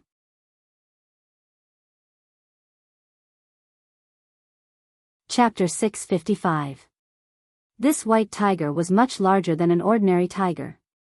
Its body was almost transparent and it was 6 or 7 meters long from head to tail. It looked extremely fierce. Why is there a tiger here? Qin Haodong didn't have time to think too much. He pulled Li Jiumei and retreated. Ow! Ow! Ow! The big white tiger let out a deafening roar. Then, with a leap, it pounced towards the two of them like a bolt of lightning. Not only was this guy huge, but he was also terrifyingly fast. Kill! Qin Haodong also shouted angrily and stabbed the white tiger with the Xianyuan sword in his hand. Ding! The Xianyuan sword stabbed the white tiger's forehead, but it didn't hurt the white tiger at all. Instead, it made Qin Haodong's wrist numb. He was greatly shocked. Could it be that this white tiger had already cultivated to become a spirit? Why was its body even harder than metal? But at this moment, the white tiger left him and rushed to Li Jiumei next to him. The white tiger was so fast that Li Jiumei couldn't dodge it at all. Qin Haodong's expression changed greatly. The Xianyuan sword drew a stream of light and slashed at the white tiger's waist. Ding! The Xianyuan sword was shaken and flew back again, but the white tiger did not stop and rushed to Li Jiumei. Its big mouth was already close to her. Beast, how dare you! Qin Haodong's eyes were bloodshot. He didn't have time to catch the Xianyuan sword. He used his stealing divine legs and kicked the white tiger's big head. In order to save him, he had already used all the power in his body. However, to his surprise, he had kicked empty air. The white tiger had already disappeared. Qin Haodong quickly stopped and looked back. The white tiger had indeed disappeared and a knife was floating in front of Li Jiumei. The knife was about 5 feet long and the handle was about 1 foot long. It was covered with spiral patterns and looked like a tiger's tail. The handguard in front was like a tiger's claw. The knife was about 4 feet long and its whole body was almost transparent. There were bone spurs inside. What's this? Although Qin Haodong didn't understand how the white tiger suddenly turned into a knife, he could feel the huge pressure emitted by the knife. It was not inferior to the Xianyuan sword at all. At this time, Li Jiumei exclaimed, "The tiger soul saber. This is Chiyo's tiger soul saber." Only then did Qin Haodong realize that the white tiger was as hard as iron. It turned out that it was transformed from the amber knife. Legend has it that the tiger's soul saber was the weapon used by the god of war, Chiyu, to fight against the Yellow Emperor. The Yellow Emperor had the help of the mysterious Maiden of the 9 Heavens, and Chiyu was no match for him. Thus, he fed a meteorite from outer space to his mount, the war tiger. As a result, the meteorite from outer space and the bloodline of the divine tiger fused together to form a shocking divine weapon, which was the tiger's soul saber. Qin Haodong didn't expect to see this magic weapon again. He reached out to grab the handle of the tiger's soul saber, but the tiger's soul saber slid to the side as if it had a mind of its own, making him grab nothing. He suddenly realized something and said to Li Jiumei, "This is the sacred object of your Jiuli tribe. Try it and see if you can catch it." Li Jiumei nodded and slowly reached out to grab the handle of the tiger's soul saber. This time, the tiger's soul saber did not dodge, but stayed there quietly, as if waiting for its master. She immediately felt the power of the tiger's soul saber when she grabbed the handle of the saber. The whole saber exuded a shocking murderous aura, like a fierce tiger choosing people to eat. Qin Haodong said, "I see. The tiger's soul saber was left here by Qiyu to guard the temple. Just now, he found that you have the blood of the Jiuli tribe, so he stopped attacking. If it were an outsider, he would have been killed by the saber." "Thank you, Master Qiyu." Li Jiumei knelt down again and kowtowed to the statue of Qiyu. Qin Haodong said, "Try it and see if you can make the tiger's soul saber recognize you as its master." After that, he told her how to make the saber recognize her as its master. Li Jiumei pricked her index finger and a drop of blood fell on the tiger's soul saber. The drop of blood was like a drop of water on a sponge, quickly disappearing. Then the tiger's soul saber shook and suddenly disappeared into Li Jiumei's body. Both of them were delighted. It was a worthwhile trip to get the peerless divine weapon, the tiger's soul saber. At this moment, a huge figure suddenly appeared in front of the temple. This figure was exactly the same as the statue of Qiyu next to it. It was the ancient god of war, Qiyu. Although Qin Haodong could see that it was only a remnant soul left by Qiyu, he could still feel his strength and his domineering momentum. It could be seen what kind of existence Qiyu was in the past. Li Jiumei did not expect that the god she believed in would appear in front of her. She was slightly stunned at first, and then she knelt on the ground. Li Jiumei of the Jiuli tribe greets Master Qiyu. Junior Qin Haodong greets Master Qiyu. Qiyu glanced at Li Jiumei and Qin Haodong, and a powerful voice sounded in their minds, "Get up, my child." Li Jiumei slowly stood up, and her expression was still extremely respectful. She turned to look at Qin Haodong and said, "I feel the aura of the Xian Yuan sword. Little fellow, are you a descendant of the Yellow Emperor?" There was no doubt that all the Huaxia people were descendants of the Yellow Emperor. However, it was said that Qiyu was killed by the Yellow Emperor, so the hatred between them was as deep as the sea.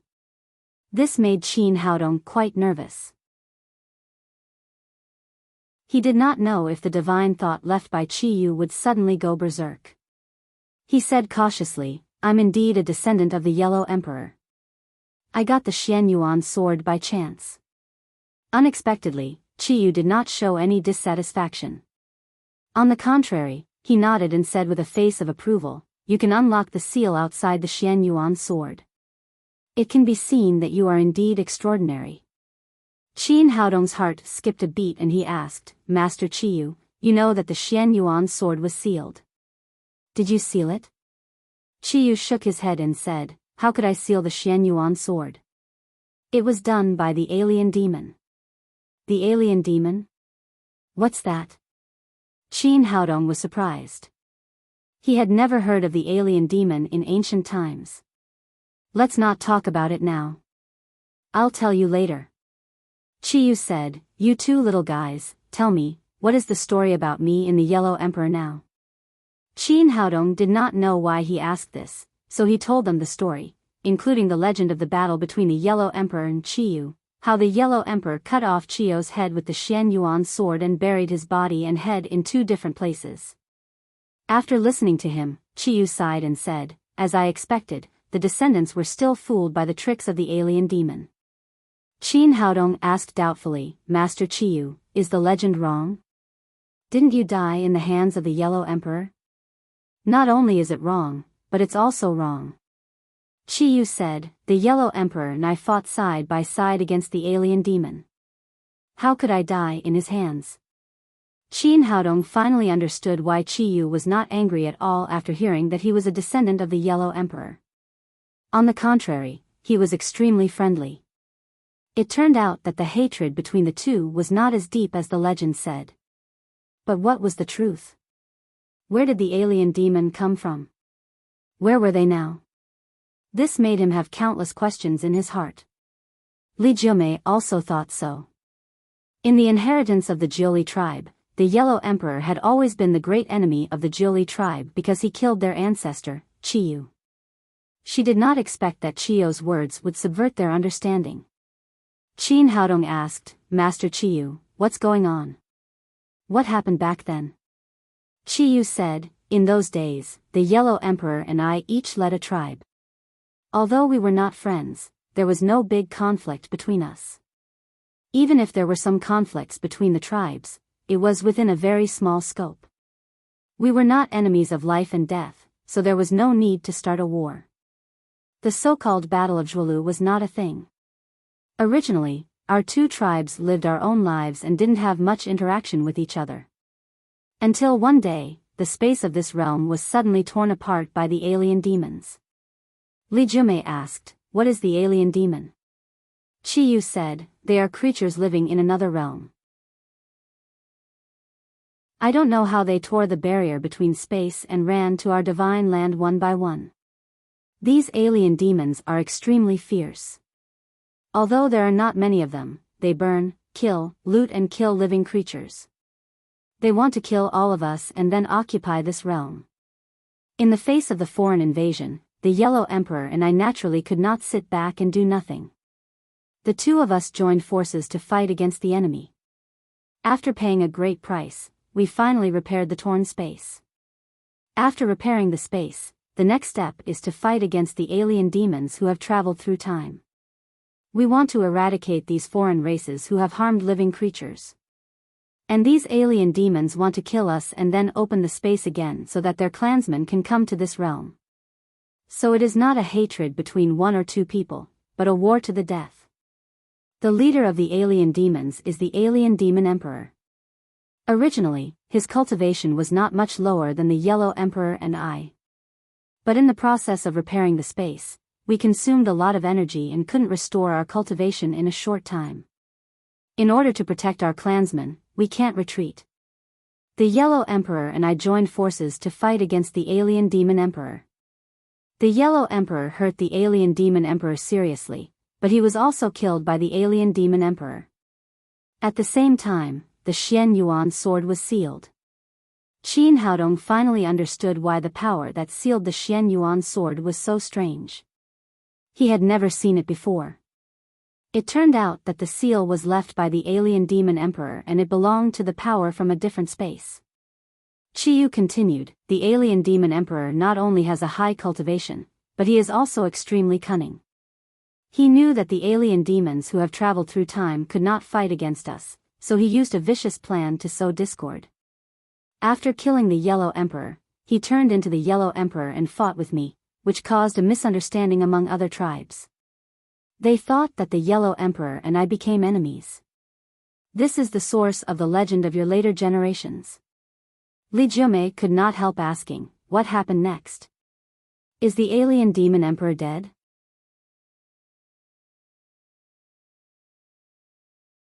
Chapter 656.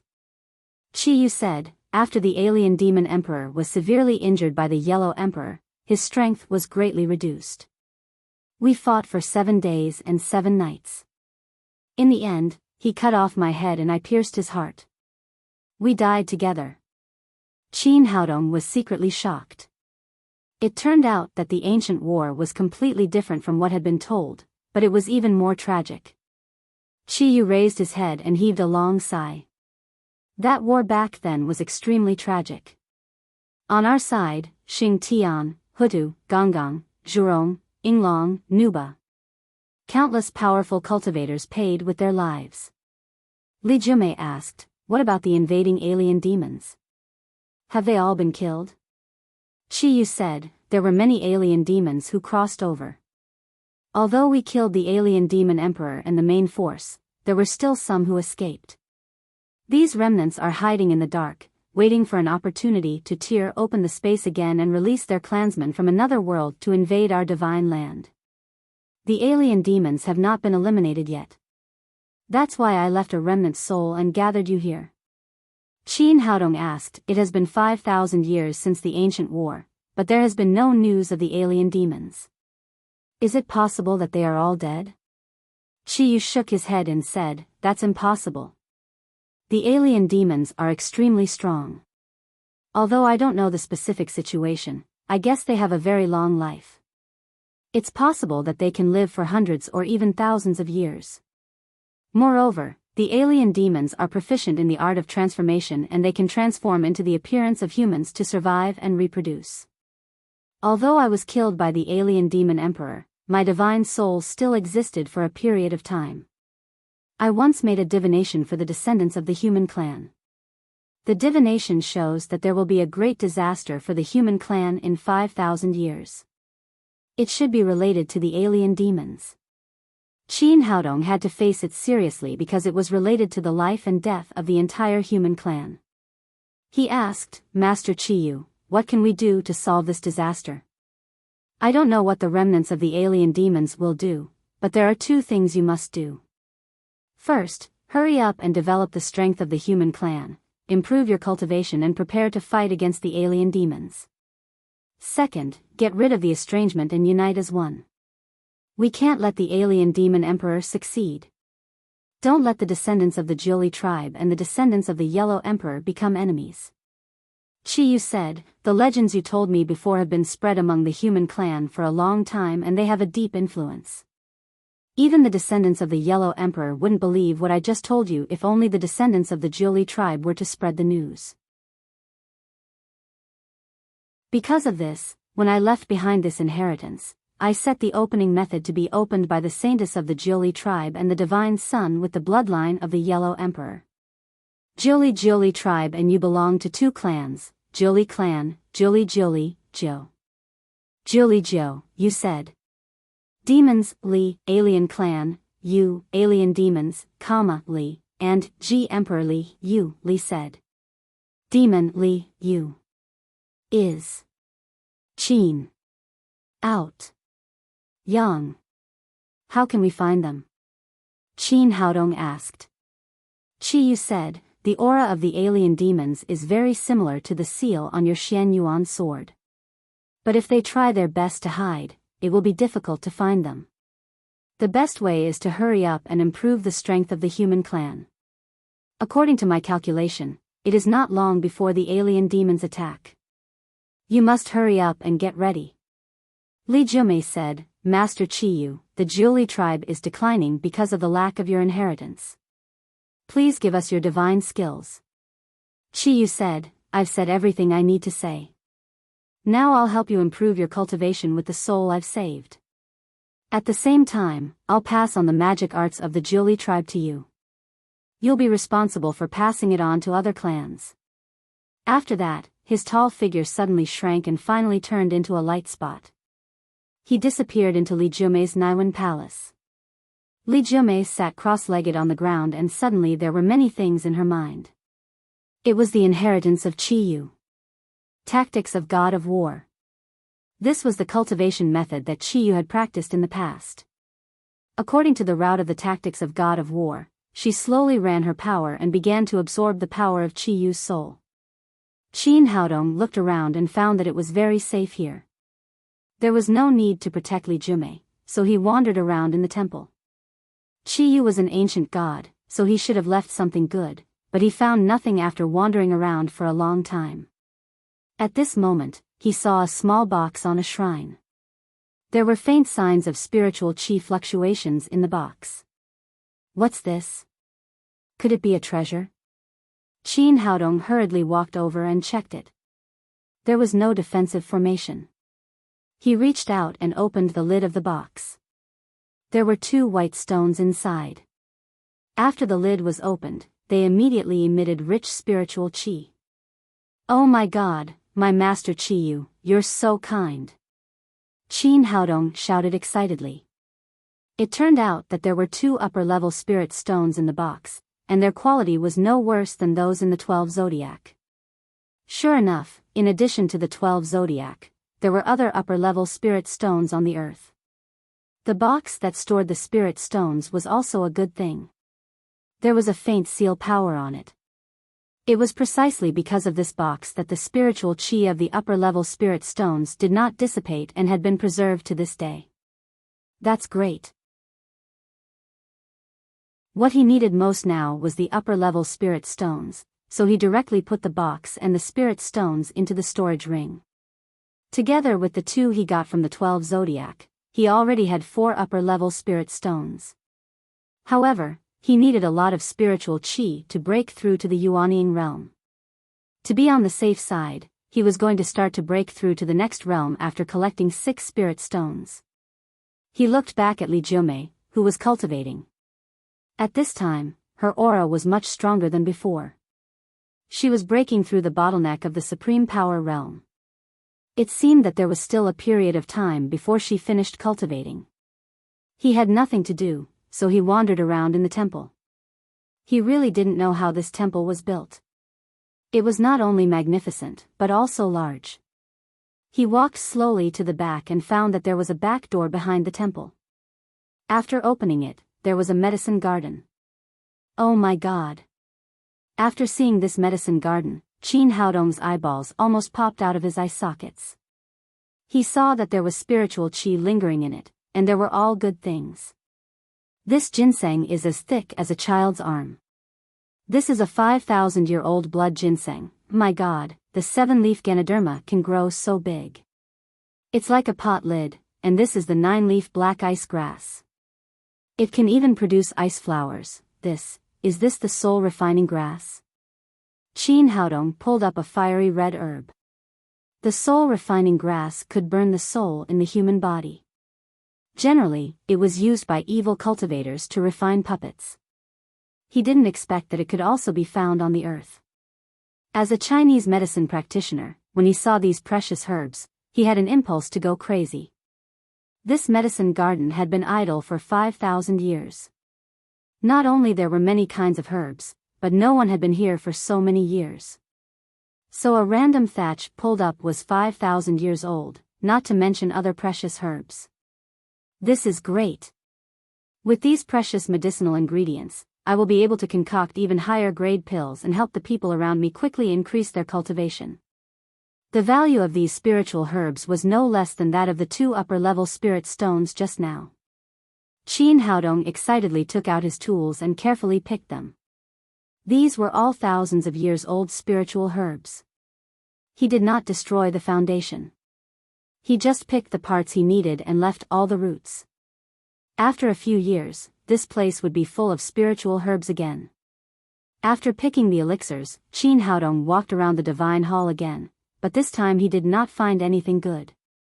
However, the 2 upper-level spirit stones and countless spiritual herbs had made him very satisfied. Finally, this trip was not in vain. At this time, Li Jiumei had already improved her cultivation to the 5th level of the supreme power realm, and there was no sign of her stopping. He couldn't help sighing secretly. Qi Yu was indeed an ancient mighty figure. He could help Li Jiumei improve so much with only a remnant soul left behind. He sat next to Li Jiumei and thought about what Qi Yu had said from beginning to end. His heart was much heavier. With the potential enemy, the alien demon, hiding in the dark, everything else was not important. Now the top priority was to resolve the contradictions, improve their cultivation, and unite against the foreign enemies. Otherwise, if the remnants of the alien demon really broke the space hole again, there would be no mighty figures like the Yellow Emperor and Qi Yu to repair it. At that time, it would bring disaster to the whole earth, and maybe even the human race would be extinct. When it came to resolving the contradictions, Qi Yu had to admit that he was very comprehensive. He wanted the 2 of them to bring out the ancient secrets and resolve the hatred between the Yellow Emperor and the Jiuli tribe. However, Qi Yu did not expect that after his death, the contradiction between the Jiuli tribe and the descendants of the Yellow Emperor was not prominent. What was prominent was that his wife, Yaoli, created a devil gate and had been against the descendants of the Yellow Emperor for thousands of years. He believed that after Li Jiumei went out, the grievances between the Jiuli tribe and the descendants of the Yellow Emperor would soon be resolved. The most difficult thing was how to deal with the contradictions between the Devil Gate and the Zihang Sword House. Now he was the sacred master of the Zihang Sword House, and everyone in the Zihang Sword House would definitely believe what he said and listen to his orders. But the Devil Gate was different. First of all, he had to make the current Yaoli believe his words. But Yaoli was at the Saint Realm and he had just killed the 4 heavenly kings of the Devil Gate. He was afraid that he would be killed before he could say anything. After thinking for a long time, he finally realized that the top priority was to improve his cultivation and strengthen the strength of the people around him. Only when he was strong could he have the right to speak and persuade Yaoli. Otherwise, everything would be useless. He looked back and found that Li Jumei still showed no signs of ending, so he took out the Shinong tripod and began to refine pills. He got all these herbs from Chiyu, and the Jiuli tribe would be an important force in the fight against the alien demons in the future. Therefore, he decided to refine some elixirs for the Jiuli tribe to improve their cultivation.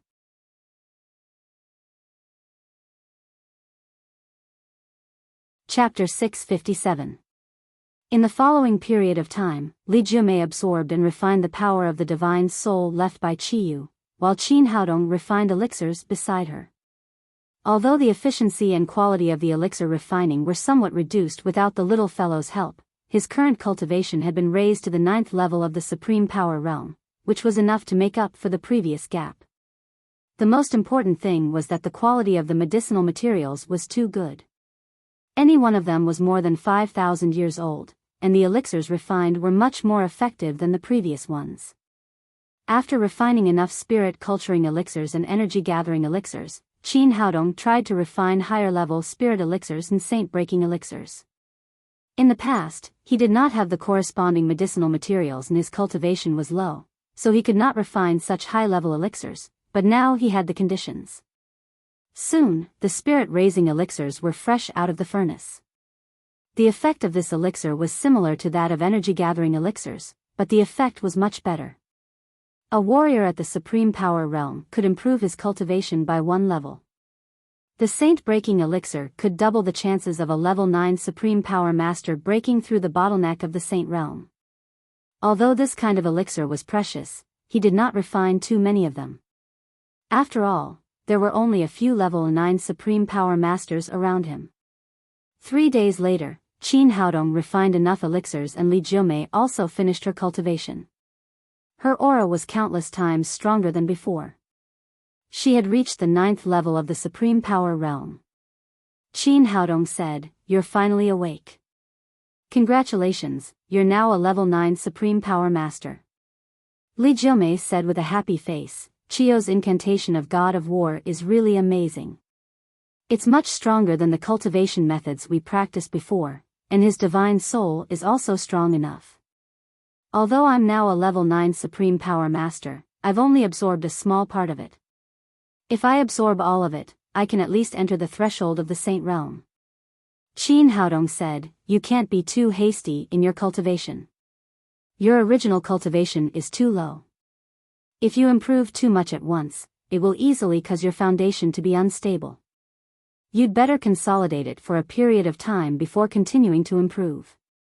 Li Jumei said, "I think so too. Now I have to go out and tell my people about Chiyu and pass on the incantation of God of War to them. Only when my people become stronger quickly can we resist the invasion of the alien demons and fulfill Chiyu's last wish." Qin Haodong nodded. "I can help you."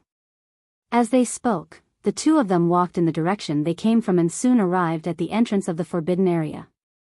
Li Jumei had obtained Chiyu's inheritance, which naturally included the way to open the forbidden area.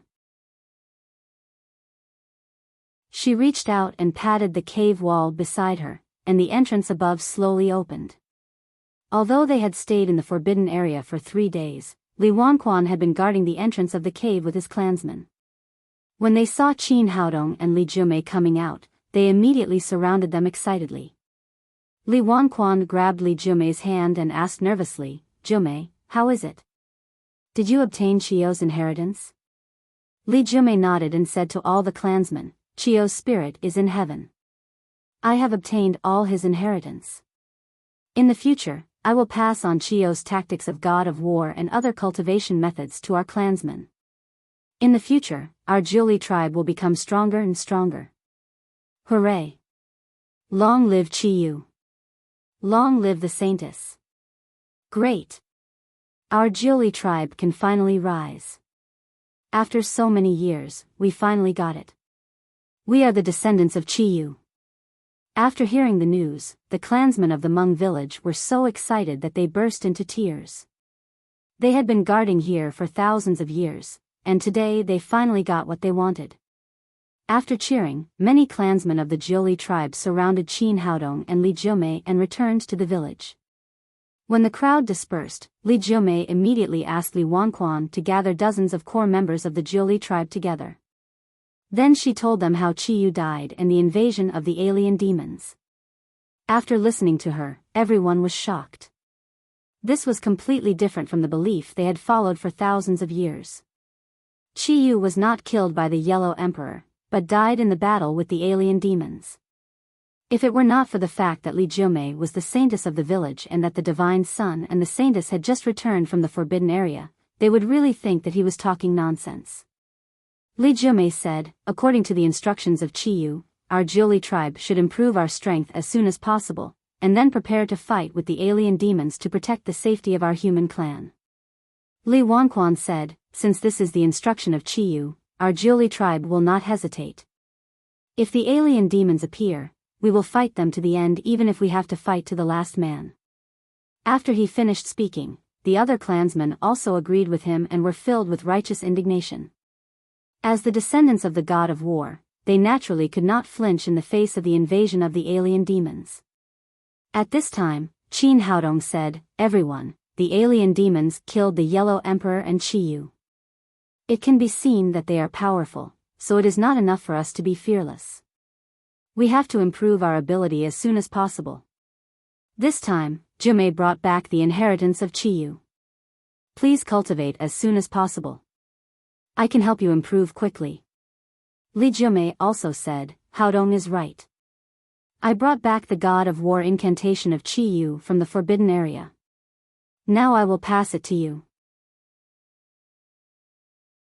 Please have a look.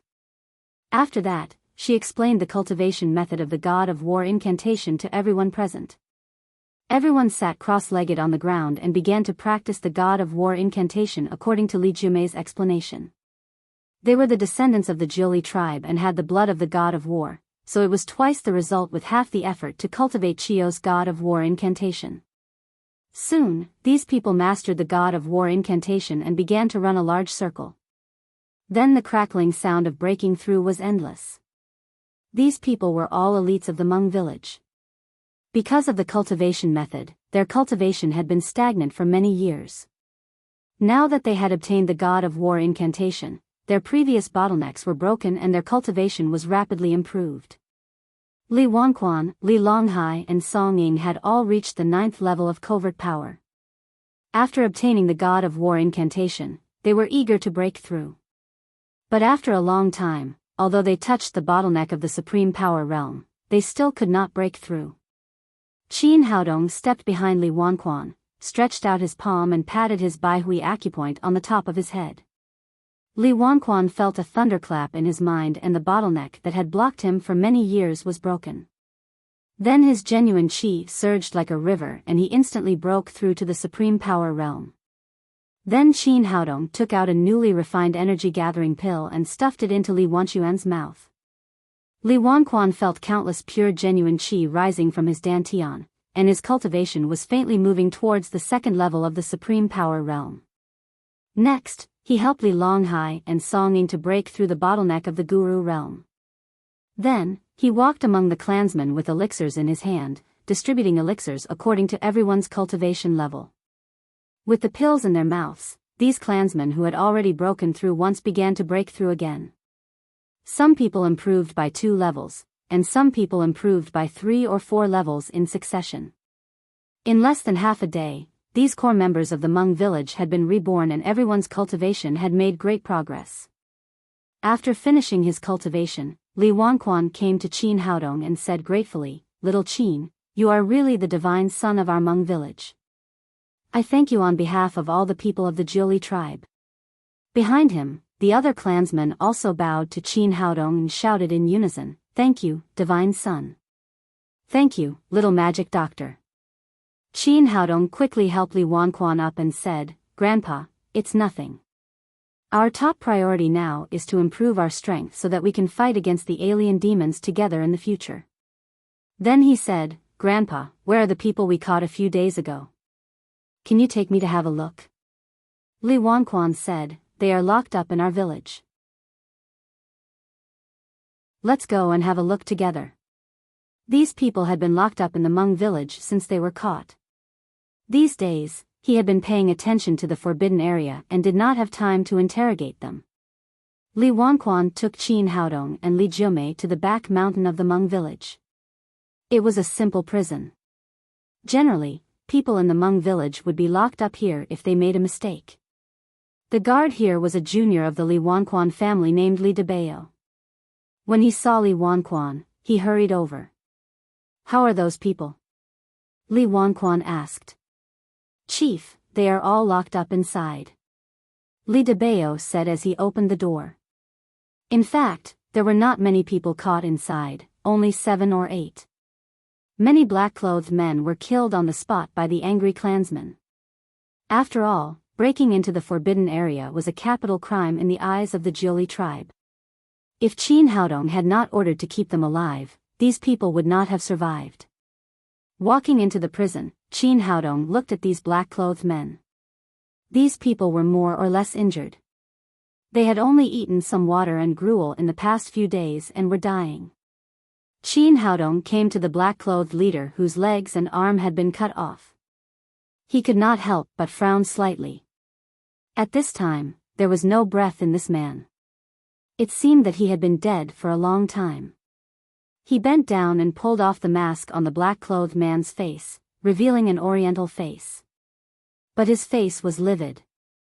Obviously, he had committed suicide by taking poison.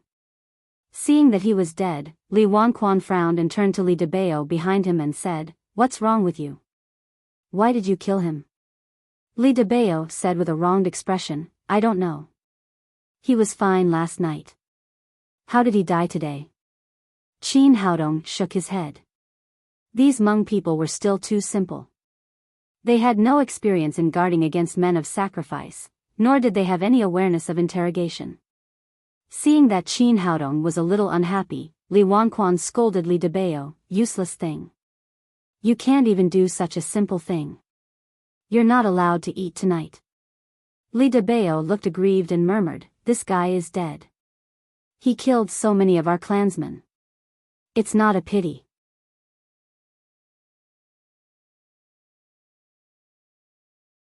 Chapter 658. Li Wanquan said angrily, How dare you talk back? Seeing that the patriarch was really angry, Li Debao quickly shut his mouth. Qin Haodong said, Forget it. Let's go and see the others.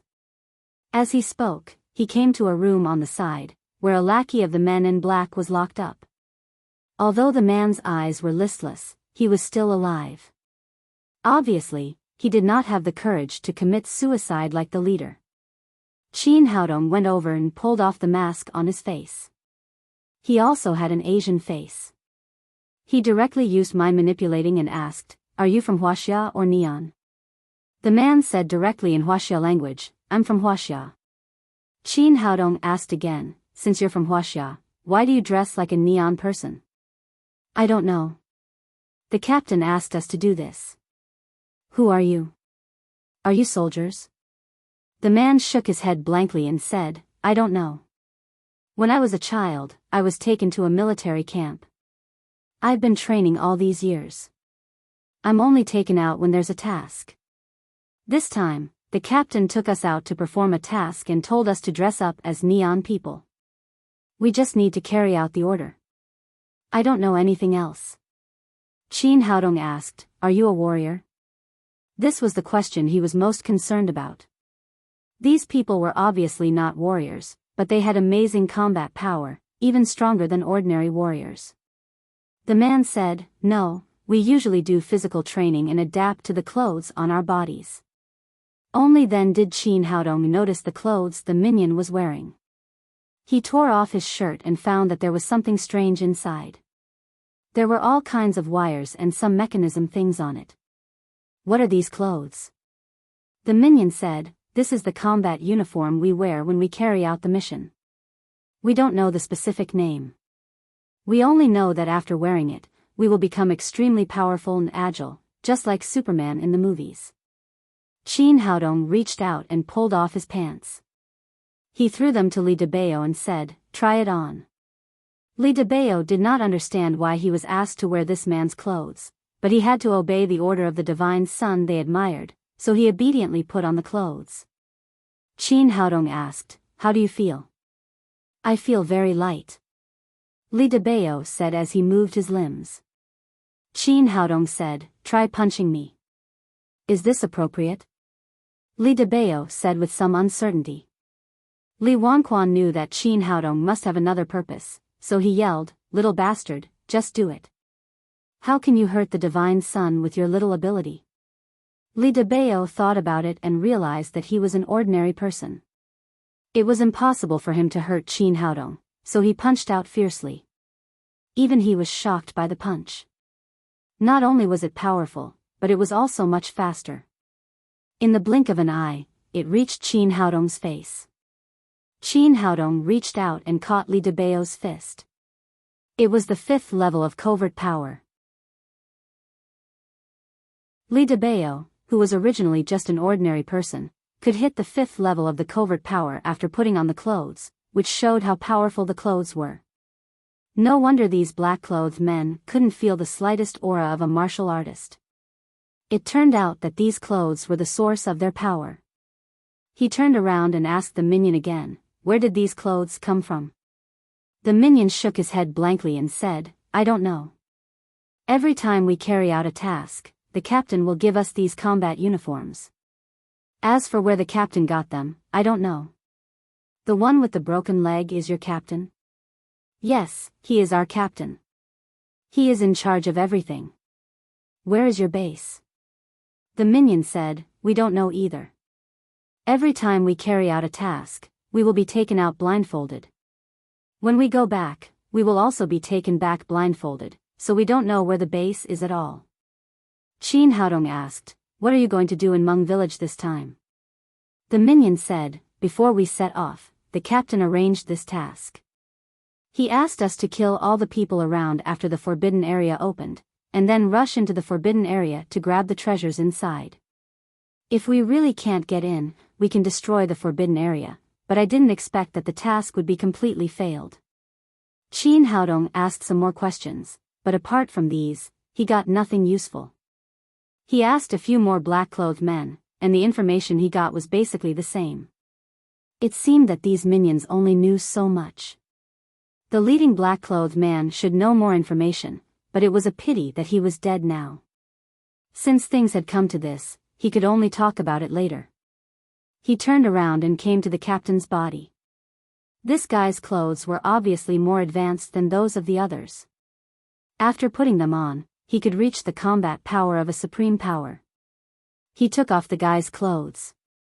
If he found a suitable opportunity to let the professional department identify them in the future, he might be able to find clues about these people. But at this moment, he suddenly found that there was a clear tattoo on the left wrist of the corpse. The pattern was of a person kneeling on the ground and making a gesture of worship. He suddenly thought of something. He had seen such a pattern on the wrist of Davis, the president of Wilson Company. This should be the symbol of an organization, but there was still no clue about which organization it belonged to. After the interrogation, he handed all the black-clothed men over to the Hmong village and then returned to their room with Li Jiumei. Li Jiumei was also very curious about the identity of these black-clothed men. She asked, "Haodong, where do you think these black-clothed men came from?" Qin Haodong said, "Although we didn't find out who was behind the scenes, we still got a lot of information through the interrogation just now." To be able to raise such a large number of men of sacrifice all year round, it shows that the organization behind them must have strong financial resources. To be able to have such advanced combat suits, they must have powerful scientific and technological power. The most important thing is that they actually know the secret of the forbidden area, know when it will open, and want to get the things inside. If they can't get them, they will destroy the forbidden area. This shows that they want to get the things inside, but they are afraid that your Hmong village will get them. According to so much information, can you guess who the other party is? He had just learned about the forbidden area of the Hmong village a few days ago, but the other party knew so much about it. They must be very familiar with the Hmong village. They were either friends or enemies of the Hmong village. Li Jiumei thought for a long time and finally said, "Our Hmong village has always been at peace with the world. Although many people know that we worship Chiyu, not many people know the secret of the forbidden area. And even we don't know what is in the forbidden area. Why are those people afraid that we will get it? I really can't figure out who the other party is." Speaking of this, she suddenly thought of something and exclaimed, "Is it possible that they are descendants of the alien demon? They have every reason to be afraid that we will get the inheritance of Chiyu." "What you said makes sense." Qin Haodong's expression also became solemn, "But I don't think these people are alien demon. Their fighting capacity is too poor. It is very likely that they are an organization founded by the alien demon. And the man with the tattoo is probably a human believer that the alien demon recruited." Speaking of this, he thought of Davis of the Wilson Pharmaceutical Company. If even the Wilson Pharmaceutical Company belonged to the organization founded by the alien demon, then they had now accumulated considerable strength. Li Jiumei said, "It's a pity that that person is dead now. Li Debao is a fool. He can't even protect a person. If that person is still alive, it is very likely that he will dig out information about the alien demon." Qin Haodong said, "You don't have to worry too much about this matter. I believe that the captain is also a peripheral member of the alien demon. Even if we catch him, he won't be able to get too much information. Now that we have a direction, we will definitely find more information if we pay attention to the search. But one thing is certain. The alien demon is ready to make trouble. Now the top priority is to develop our own strength." Li Jiumei nodded and said, "You're right. I must make my people stronger as soon as possible." Qin Haodong stayed in the Hmong village for another day and returned to Shanghai the next day. Before leaving, he left a large number of pills to help the people of the Jiuli tribe improve their cultivation. Li Jiumei did not go back with him. She still had a lot of things to do in the Hmong village. The inheritance left by Chiyu was extensive and profound. There were many methods that she needed to find a suitable heir. At the same time, she had not completely absorbed Chiyu's soul. When Qin Haodong returned to Shanghai, Feng Wu was not there. Only Nalan Wushuang stayed at home. "Where's Feng Wu? Where did she go?" Qin Haodong was thinking about the alien demon along the way. When he returned, he wanted to tell Feng Wu about it as soon as possible. Then he asked her to tell the Zihang Sword House so that the subordinate forces of the Zihang Sword House could prepare for the invasion of the alien demon as soon as possible. Nalan Wushuang said, "She left yesterday. She said that she had something to deal with and told you not to call her. You definitely won't be able to contact her these days. What the hell is this girl doing?" Qin Haodong muttered, but he could not find her. He could only wait for Feng Wu to come back. At this moment, his cell phone rang. It was Yagi Yukheim. After the phone was connected, Yagi Yukheim said, "Master, this business exchange meeting is completely over. I will return to Neon with my people tomorrow. Do you have any other orders?" Qin Haodong said, "Wait for me. I'll come to you now." The existence of the alien demon gave him great pressure. Although Yagi Yukheim was a foreigner, she was absolutely loyal to him because of the master-servant contract. In order to improve the combat effectiveness of the entire human clan, he decided to help Yagi Yukheim improve her cultivation first. Yagi Yukheim did not know this. She thought that Qin Haodong just wanted to do something between adults. She said shyly, "Okay, master. I'll wait for you in the room." You're tuning into the Romantic Tales YouTube channel. Don't forget to subscribe and join us on this journey to catch the most captivating stories.